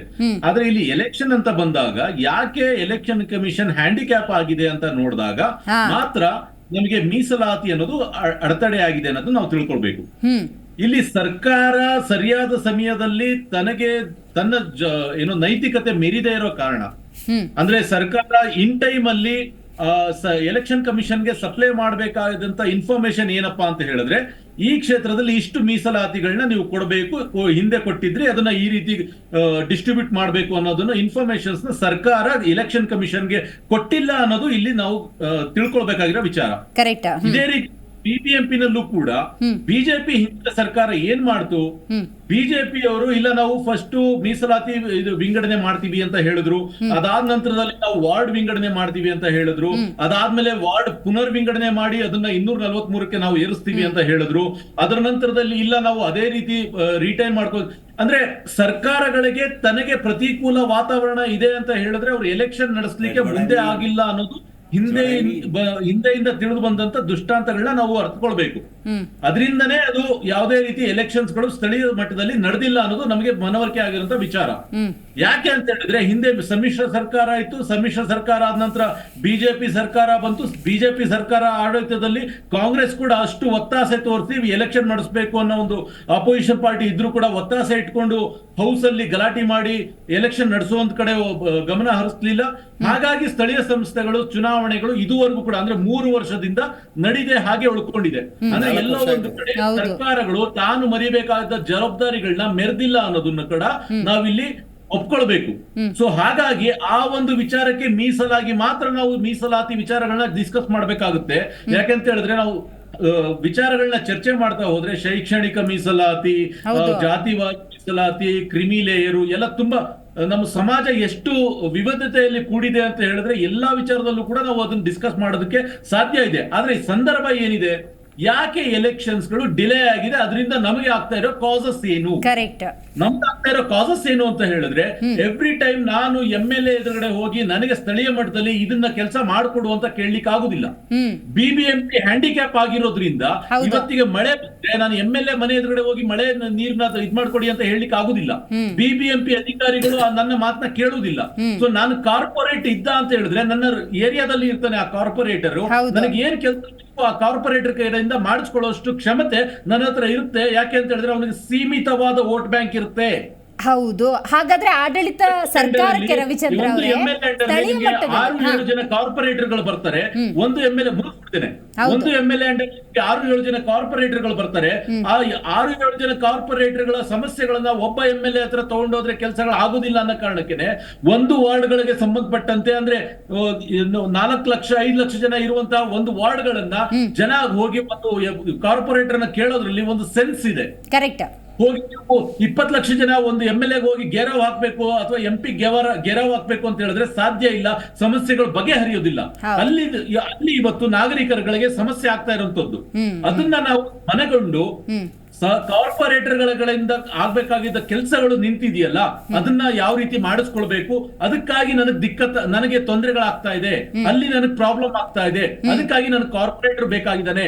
ಅಲ್ಲಿ ನಮ್ಗೆ ZP ಇದ್ದಿದ್ರೆ ಅಥವಾ TP ಇದ್ದಿದ್ರೆ ನನ್ನ ಸ್ಥಳೀಯವಾದ ಸಮಸ್ಯೆಗಳಿಗೆ ಆತ ಸ್ಪಂದಿಸ್ತಾ ಇದ್ದ. ನಾನು ಎವ್ರಿ ಟೈಮ್ ನಾನು ಕೇಂದ್ರಕ್ಕೆ ಇದು ಜಿಲ್ಲಾ ಕೇಂದ್ರಕ್ಕೆ ಹೋಗಿ ನನ್ನ MLAಗಳನ್ನ ನಾನು ಭೇಟಿ ಮಾಡ್ಲಿಕ್ಕೆ ಸಾಧ್ಯ ಇಲ್ಲ. ಅವರ ವರ್ಕ್ ಸೀಮಿತವಾದ ವರ್ಕ್ಗಳು ಬೇರೆ ಇದೆ. ಸೊ ಇದರಲ್ಲಿ ವೈಫಲ್ಯ ಆಗಿರುವಂತಹ ಎಲ್ಲಾ ಸರ್ಕಾರಗಳಿಗೂ BJP ಮತ್ತೆ ಕಾಂಗ್ರೆಸ್ ಮತ್ತೆ JDS ಇದುವರೆಗೂ ನೀವೇನ್ ಆಡಳಿತ ನಡೆಸಿದಿರಿ, ಅದು ನಿಮ್ಮ ಆಡಳಿತ ವೈಫಲ್ಯದಿಂದನೇ ಈ 3 ವರ್ಷ ಸ್ಥಳೀಯ ಸರ್ಕಾರಗಳು ನಡೆದಿಲ್ಲ ಅನ್ನೋದನ್ನ ಒಪ್ಕೊಳ್ತಾ ಇದ್ದಾರೆ. ನನಗೆ ಅದಕ್ಕೆ ಶ್ಲಾಘನೆ ಇದೆ. ರೈಟ್ ಗೊತ್ತಾಯ್ತು, ಮಾತಾಡ್ತೀನಿ ನಿಮ್ಮ ಜೊತೆ. ಸೊ ಆರಂಭದಲ್ಲಿ ಕಾರ್ಯಕ್ರಮದಲ್ಲಿ ನಾವು ಹೇಳಿದ್ದೇ ವಿಚಾರ, ಒಬ್ಬ ಸಾಮಾನ್ಯ ತನ್ನ ಸಮಸ್ಯೆಯನ್ನು ಹೋಗಿ ಮುಖ್ಯಮಂತ್ರಿಗಳನ್ನೋ ಇಲ್ಲ ಶಾಸಕರನ್ನೋ ಆ ಭಾಗದ ಸಂಸದರನ್ನೋ ಭೇಟಿ ಮಾಡಿ ಹೇಳ್ಕೊಳ್ಳೋದಕ್ಕೆ ಸಾಧ್ಯ ಇಲ್ಲ. ಹಾಗಾಗಿ ಬೇಕಾಗಿರೋದು ಸ್ಥಳೀಯ, ಜಿಲ್ಲಾ, ನಗರ ಮಟ್ಟದ ನಾಯಕರು. ಆ ನಿಟ್ಟಿನಲ್ಲಿ 3.5 ವರ್ಷ 4 ವರ್ಷದ ವಿಳಂಬ ನೀತಿ ಇದೆಯಲ್ಲ, ಇದೇ ಅಕ್ಷಮ್ಯ, ಅದಾಗಬಾರ್ದು. ಹಾಗಾಗಿ ಯಾವಾಗುತ್ತೆ ಚುನಾವಣೆ ಆಗೋದು ಯಾವ ರೀತಿ ಆಗಬೇಕು ಮತ್ತು ತಳ ಸಮುದಾಯಗಳನ್ನು ಮೇಲೆತ್ತುವಂಥ ನಿಟ್ಟಿನಲ್ಲಿ ಪ್ರತಿಯೊಬ್ಬರು ಹೆಂಗೆ ಕಾರ್ಯೋನ್ಮುಖವಾಗಬೇಕು. ಸ್ಥಳೀಯ ಚುನಾವಣೆ ನಿಮಿತ್ತ ಸರ್ಕಾರದ ವಿಳಂಬದ ಬಗ್ಗೆ ಮಾತಾಡ್ತಾ ಇದ್ದೀವಿ. ಈ ಧೋರಣೆನೇ ಮುಂದುವರೆದ್ರೆ ಸರ್, ಸ್ಥಳೀಯ ಮಟ್ಟದಲ್ಲಿ, ನಗರ, ಜಿಲ್ಲಾ ಮಟ್ಟದಲ್ಲಿ ಹುಟ್ಕೊಳ್ತಾರ ನಾಯಕರು, ಸಮುದಾಯದಿಂದ ಒಬ್ಬ ನಾಯಕರ ಸೃಷ್ಟಿಯಾಗುತ್ತಲ್ಲ, ಅದೇ ಸಾಧ್ಯವಾಗೋದಿಲ್ಲ. ಮೇಡಮ್, ಈಗ ಅದಕ್ಕೆ ಮುಂಚೆ ನಾನು ಸ್ವಲ್ಪ ಕ್ಲಾರಿಫಿಕೇಶನ್ ಮಾಡ್ತೀನಿ. ಈಗ ಇಶ್ಯೂ ಬಂದಿರೋದು ಏನು ಅಂತಂದರೆ, ತಾಲೂಕು, ಜಿಲ್ಲಾ, ನಗರ ಪಂಚಾಯತಿ, ತಾಲೂಕು ಪಂಚಾಯತಿ, ಜಿಲ್ಲಾ ಪಂಚಾಯತಿ ಅದು ಒಂದು ಕಡೆ ಇಡಿ, ನಗರಸಭೆ ಒಂದು ಕಡೆ ಇಡಿ. ನಗರಸಭೆಗೆ ಅದು ಒಂದು ಇದೊಂಥರ ಬೇರೆ ಬೇರೆ ಕಾರಣಗಳಿವೆ, ಅದಕ್ಕೆ ಬೇರೆ ಕಾರಣ ಇದೆ.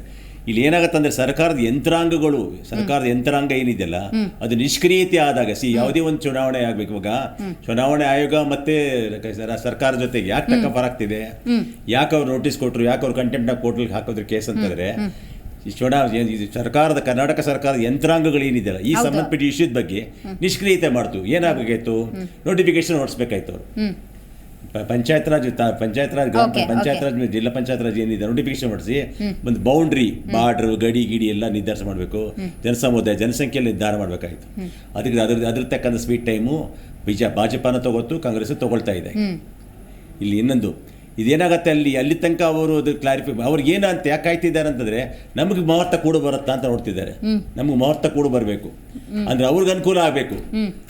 ಆ ಸಮುದಾಯ ಏನಾಗತ್ತೆ, ಮೀಸಲಾತಿ ಅಂತ ನೀವು ಲಿಸ್ಟ್ ಮಾಡಿ ಕೊಟ್ಮೇಲೆ ಚುನಾವಣೆ ಆಗ ಅದನ್ನ ರಿಸೀವ್ ಮಾಡ್ಕೊಳ್ಳುತ್ತದೆ.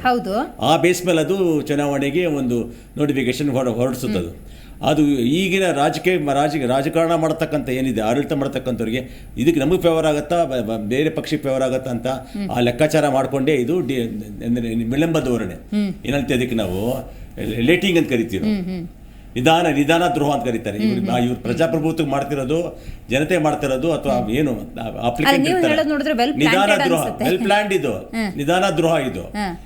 ಏನ್ ಬೇಕಾದ್ರೆ ಅನ್ಕೊಳ್ಳಿ, ಪ್ರಜಾಪ್ರತಿನಿಧಿಗಳು, ಜನಪ್ರತಿನಿಧಿಗಳು ನಿಧಾನ ದ್ರೋಹ ಮಾಡೋ ಉದ್ದೇಶ ಏನಂತಂದ್ರೆ ಪ್ರಜಾಪ್ರಭುತ್ವಕ್ಕೆ ಕೊಡತಕ್ಕ ಕೊಳ್ಳಿ ಹಿಡಿಬೇಕು. ಆಮೇಲೆ ಇನ್ನೊಂದು ಈಗ ಅದಕ್ಕೆ ಸಂಬಂಧ ಲಕ್ಷಾಂತರ ಕೋಟಿ ರೂಪಾಯಿ ಬಂತು. ಒಬ್ಬ MP ಇಷ್ಟು ದುಡ್ಡು ಅಂತ ಬರುತ್ತೆ, ಪರ್ ಇಯರ್ ಇಷ್ಟು ಅಂತ ಬರುತ್ತೆ ಅನುದಾನದ ಬರುತ್ತೆ. ಅನುದಾನದ ಬಂದಾಗ MLA ಅನುದಾನ ಇದೆ, MP ಅನುದಾನ ಇದೆ. ಆ ಅನುದಾನಗಳು ಈಗ ಯಾರ ಬೊಕ್ಸಕ್ಕೆ ಹೋಗ್ತಾ ಇದೆ, ಯಾರ ಹತ್ರ ಹೋಗ್ತಿದೆ, ಅವ್ರು ಏನ್ ಮಾಡ್ತಿದ್ದಾರೆ, ಈಗ ಏನ್ ಎಕ್ಸ್ಪೆಕ್ಟೇಷನ್ ಇಲ್ಲ. ಸ್ಥಳೀಯ ಮಟ್ಟದಲ್ಲಿ ಏನು ಯೋಜನೆಗಳು ಹಾಕೋಬೇಕಾಯ್ತು, ಸ್ಥಳೀಯ ಮಟ್ಟದಲ್ಲಿ ಏನಿರ್ಬೇಕಾಯ್ತು, ರೋಡ್ ಆಗಿರ್ಬೋದು, ಮೋರಿ ಆಗಿರ್ಬೋದು, ಅಥವಾ ಯಾವುದೇ ಬೇರೆ ಒಂದು ಕೆರೆ ಆಗಿರ್ಬೋದು, ಅದೆಲ್ಲ ಈಗ ಸ್ತಬ್ಧ ಆಗ್ಬಿಡ್ತು. 4 ವರ್ಷ ನಿಂತೋಯ್ತು ಅಂತಂದ್ರೆ ಅದಂತ ಸರ್ಕಾರ ಏನಂತ ಕರಿಬೇಕು, ನಿಷ್ಕ್ರಿಯವೇ. It is not working right in way ಅಂತ ಹೇಳಿ. ಸರ್, ಇಲ್ಲಿ ನನಗೆ ಇನ್ನೊಂದು 2 ಕ್ಲಾರಿಟಿ ಕೊಡಿ. ಒಂದು, ಇಂಥ ಚುನಾವಣೆಗಳು ವಿಳಂಬ ಆಗೋದ್ರಿಂದ ನೀವಾಗಲೇ ಹೇಳಿದ್ರಲ್ಲ, ಪಂಗಡಗಳು, ಒಳ ಪಂಗಡಗಳು, ಸಮುದಾಯಗಳು, ತಳಮಟ್ಟದಲ್ಲಿರುವಂತಹ ಆ ಭಾಗದ ನಾಯಕರು ಬರಬೇಕಲ್ಲ, ಅದನ್ನೇ ಸ್ಟಾಪ್ ಮಾಡ್ದಂಗೆ ಆಗುತ್ತೆ ಅನ್ನೋದು ಒಂದು. ಎರಡನೇದು ಸರ್, ಒಂದು ಅನುದಾನ ಅನ್ನೋ ಶಬ್ದ ಪ್ರಯೋಗ ಮಾಡಿದ್ರು.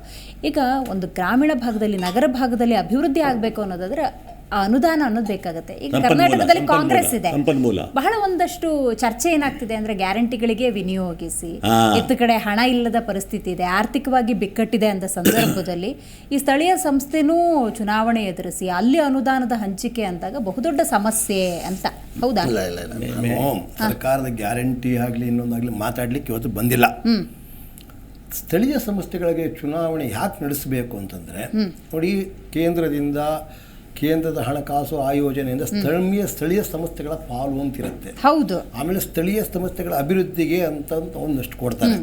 ಆಮೇಲೆ ಶಾಸಕರು ಕೂಡ ಆ ಕ್ಷೇತ್ರದ ಅಭಿವೃದ್ಧಿಗಾಗಿಯೇ ಶಾಸಕ ಆಗಿರೋದು. ಹೌದು.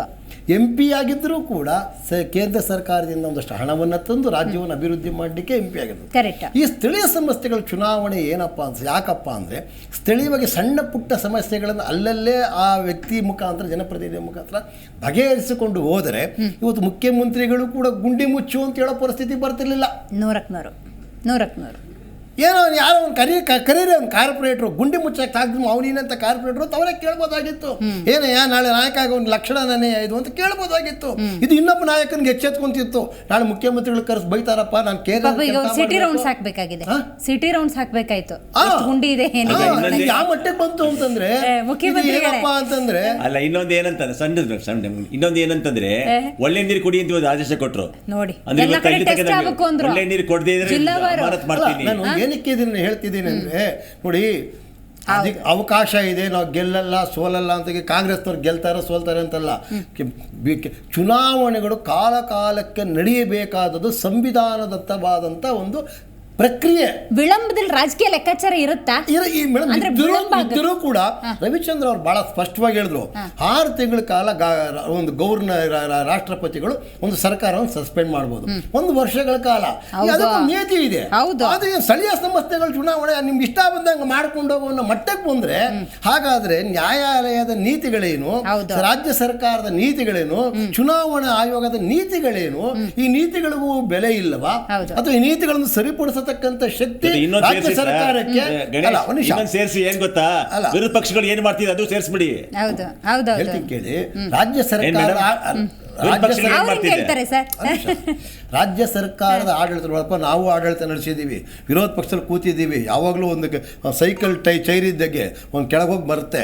ಆದರೆ ನಾನು ಕೇಳ್ತಿರೋ ಸ್ಥಳೀಯ ಸಂಸ್ಥೆಗಳ ಜನಪ್ರತಿನಿಧಿಗಳಿಗೆ ಅನ್ಯಾಯ ಆಗಬಾರ್ದು. ನೀನಾದರೂ ಆಗಿರ್ಬೋದು, ನಾಳೆ ಇವರಾದರೂ ಆಗಿರ್ಬೋದು, ಇನ್ನೂ ನಾನಾಗ್ಬೋದು.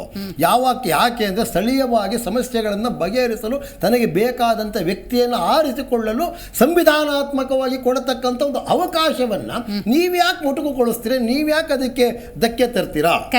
ಯಾರೆಲ್ಲ ಗೆಲ್ಲಿ.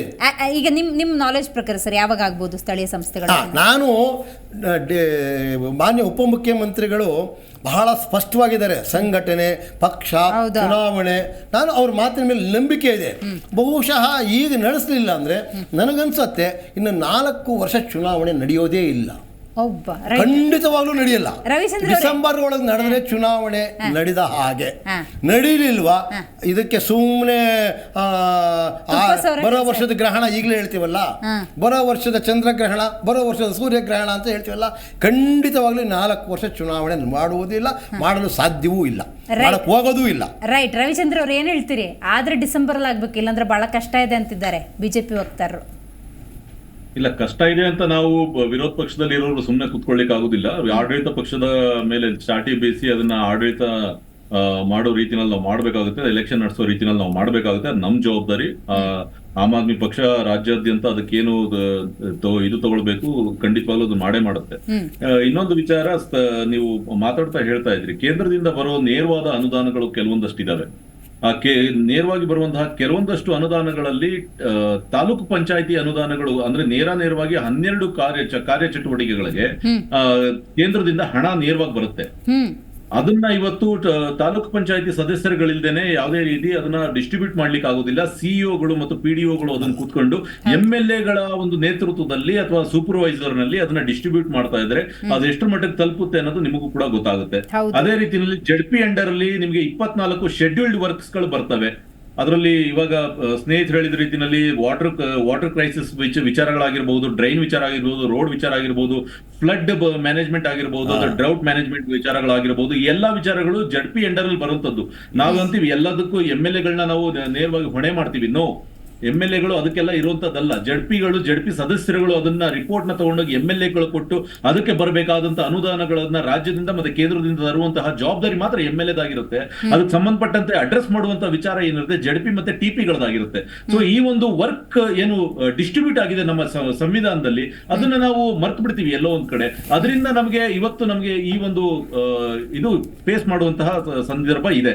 ಸೊ ನನಗನ್ಸಿದ ರೀತಿನಲ್ಲಿ ಈ ನವೆಂಬರ್ ಅಥವಾ ಡಿಸೆಂಬರ್ ಅನ್ನೋದ್ರೊಳಗಡೆ, ಅಂದ್ರೆ ಈ ಲೋಕಸಭಾ ಚುನಾವಣೆಯ ರಿಸಲ್ಟ್ ಬೇಸಿಸ್ ಮೇಲೆ ಪ್ರಾಯಶಃ ಸಿದ್ದರಾಮಯ್ಯನವರು ತಮ್ಮ ಮುಂದಿನ ಒಂದು ಎಲೆಕ್ಷನ್ಸ್ ನ ಘೋಷಣೆ ಮಾಡುವ ಸಾಧ್ಯತೆ ಇರೋದ್ರಿಂದ ನವೆಂಬರ್ ಅಥವಾ ಡಿಸೆಂಬರ್ ಅಲ್ಲಿ ಈ ಎಲೆಕ್ಷನ್ಸ್ ಘೋಷಣೆ ಆಗಬಹುದು ಅಂತ ನಾವು ಕೂಡ ಆಮ್ ಆದ್ಮಿ ಪಕ್ಷದವರು ಕೂಡ ಕಾದು ಕುಳ್ಕೊಂಡಿದ್ದೇವೆ.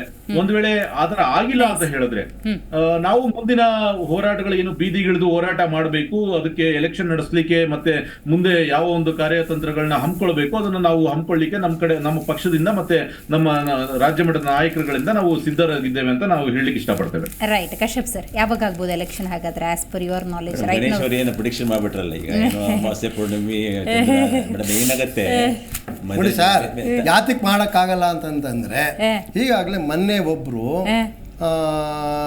ಹೊಸ ಜಾತಿ ಗಣತಿ ಆಧಾರದ ಮೇಲೆ ನೀವು ಚುನಾವಣೆ ನಡೆಸಲಿ, ಯಾಕೆ ನಡೆಸ್ತೀರಾ ಅಂತ ಕೋರ್ಟ್ಗೆ ಹೋದ್ರು.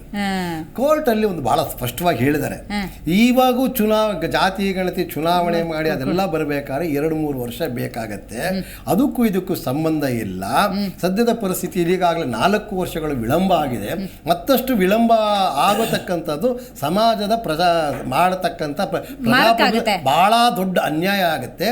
ಸದ್ಯದ ಪರಿಸ್ಥಿತಿ ಚುನಾವಣೆ ಮಾಡಿ ಮುಂದಕ್ಕೆ ಏನೇನು ರಿಫಾರ್ಮ್ಸ್ ಅಂಡ್ ಇವೆಲ್ಲ ಶಾಶ್ವತವಾದವಾಗಿ ನಡೀತಾನೆ ಇರ್ತದೆ, ಅದು ಬದಲಾವಣೆ. ಹಾಗಾಗಿ ಕೋರ್ಟು ಹೇಳಿದೆ, ಒಂದು ವೇಳೆ ಮಾಡ್ತಕ್ಕಂಥ ನಿಲ್ಲಿಸಿದರೆ ಅದೇನು ಹೇಳ್ತಾರಲ್ಲ ಗಾದೆ, ರಾತ್ರಿ ಮಾಡಿದ್ದ ಅನ್ನ ರಾತ್ರಿನೇ ತಿಂದರೆ ಬಿಸಿ ಬಿಸಿ ಆಗಿತ್ತು, ಬೆಳಗ್ಗೆ ತಿಂದರೆ ಬಿಸಿಯಾಗಿ ಮಾಡ್ಕೊಂಡು ತಿನ್ಬೋದಾಗಿತ್ತು, ರಾತ್ರಿ ಆದರೆ ಅಳಸೋಗುತ್ತೆ, ನೀವು ಬಿಸಿ ಮಾಡಿದ್ರೂ ವೇಸ್ಟ್ ಆಗುತ್ತೆ. ಹಾಗಾಗಿ ಚುನಾವಣೆಗಳು ಕಾಲಕ್ಕೆ ನಡೆಸಬೇಕಾದ್ದು, ಚುನಾವಣೆ ಆಗುವ ಸರಿಯಾದ ನಿರ್ಧಾರ ನೀತಿ ತಗೊಂಡಿದೆ. ನಮ್ಮ ಸಹಕಾರನೂ ಇದೆ. ನಾವು ಆ ಪಕ್ಷ ಈ ಪಕ್ಷ ಯಾರನ್ನೇ ಗೆದ್ದು ಬರಲಿ, ಸ್ಥಳೀಯವಾಗಿ ಜನಪ್ರತಿನಿಧಿಗಳು 245 ಜನ ಗೆಲ್ಲೋದಕ್ಕೆ ಅವಕಾಶ ಮಾಡಿಕೊಡಿ. ಅವ್ರ ನಾಯಕತ್ವಕ್ಕೆ ಮುಂದಾಳತ್ವಕ್ಕೆ ಒಂದು ಅವಕಾಶ ಮಾಡಿಕೊಡಿ. ಈ ಪಕ್ಷ ಆ ಪಕ್ಷ ಅನ್ನೋದು ಆಮೇಲೆ ನೋಡೋಣ. ಮೇಡಮ್, ಈಗ ಇನ್ನೊಂದು ಏನಾಗುತ್ತೆ ಇಲ್ಲಿ, ಈಗ ಆಕ್ಚುಲಿ ಇವತ್ತಿನ ಸುದ್ದಿ ಏನು ಅಂತಂದರೆ, ಮೀಸಲಾತಿ ನಿಗದಿತ ಯಾವಾಗ ಅಂತೇಳಿ ಸರ್ಕಾರಕ್ಕೊಂದು ರಾಚಿದೆ, ಪತ್ರಿಕಾ ಮಾಧ್ಯಮ ಎಲ್ಲ ಬಂದಿದೆ, ಕೋರ್ಟು ಕೂಡ ಹೇಳಿದೆ. ಸರ್ಕಾರ ಅದನ್ನು ಅಷ್ಟು ಬೇಗ ಅಷ್ಟು ಸುಲಭವಾಗಿ ಅದನ್ನು ಜೀಡಿಸ್ಕೊಳ್ಳೋಕ್ಕಾಗೋದಿಲ್ಲ, ಡಿಸಿಷನ್ ತಗೊಳ್ಳೇಬೇಕಾಗತ್ತೆ. ಈ ಚುನಾವಣಾ ಸಮಿತಿ ಇರೋ ಕಾರಣ ತೀರ್ಮಾನ ತಗೊಳ್ಳೋಕ್ಕಾಗಲ್ಲ. 2000 ಮುಂದಿನ ತಿಂಗಳು 2ನೇ ತಾರೀಕು ತನಕ ಚುನಾವಣಾ ಪರೀಕ್ಷೆ ರಿಸಲ್ಟ್ ಬರೋ ತನಕ ಕೂಡ ಇವ್ರು ಯಾವ ತೀರ್ಮಾನ ತಗೊಳಕ್ಕಾಗಲ್ಲ. ಇದ್ರ ಜೊತೆಗೆ ಆಡಳಿತಾತ್ಮಕ ಒಂದು ಸಮಸ್ಯೆಗಳಿವೆ. ಏನಂತಂದ್ರೆ ಇದಕ್ಕೆ ಎಲ್ಲವನ್ನು ಏನು ನಮ್ಮ ಗಣೇಶ್ ಹೇಳಿದ್ರು, ಎಲ್ಲ ನೋಟಿಫಿಕೇಶನ್ಸ್ ಎಲ್ಲ ಆಗಬೇಕು, ಪಂಚಾಯತ್ ನೋಟಿಫಿಕೇಶನ್ ಆಗಬೇಕೆಲ್ಲ ಆದ್ಮೇಲೆ ಜನಗಣತಿ ಒಂದು ಸರಿಯಾಗಿ ಇವ್ರು ಹೇಳೋ ಪ್ರಕಾರ ಹೋದ್ರೆ 100 ವರ್ಷ ಆದ್ರೂ ಆಗಲ್ಲ. 2025ಕ್ಕೆ ಆಗುತ್ತೆ ಅಂತ ನನ್ನ ಅಭಿಪ್ರಾಯ. ಈ ಕೊನೆಯದು ಏನಪ್ಪಾ ಅಂದ್ರೆ, ಈಗಾಗಲೇ ವಾರ್ಡ್ ಬೌಂಡ್ರೀಸ್ ಎಲ್ಲ ಫೈನಲ್ ಆಗೋಗಿದೆ, ಮೀಸಲಾತಿ ಅಷ್ಟೇ, ಅದು ಇರೋ ಪರ್ಸೆಂಟೇಜ್ ಎಲ್ಲ ಮಾಡಿ ಮುಗಿಸಿದ್ರೆ ಚುನಾವಣೆ ನಡೆದೋಗುತ್ತೆ, ಏನು ತಾರತಮ್ಯ ಆಗೋದಿಲ್ಲ. ರೈಟ್. ರವಿಚಂದ್ರ ಅವರು, ಬಿ ವಿ ಗಣೇಶ್ ಅವರು, ವಾಸುದೇವ್ ಕಶ್ಯಪ್ ಅವರು ಕಾರ್ಯಕ್ರಮದಲ್ಲಿ ಭಾಗಿಯಾಗಿದ್ದಕ್ಕಾಗಿ ಧನ್ಯವಾದಗಳು.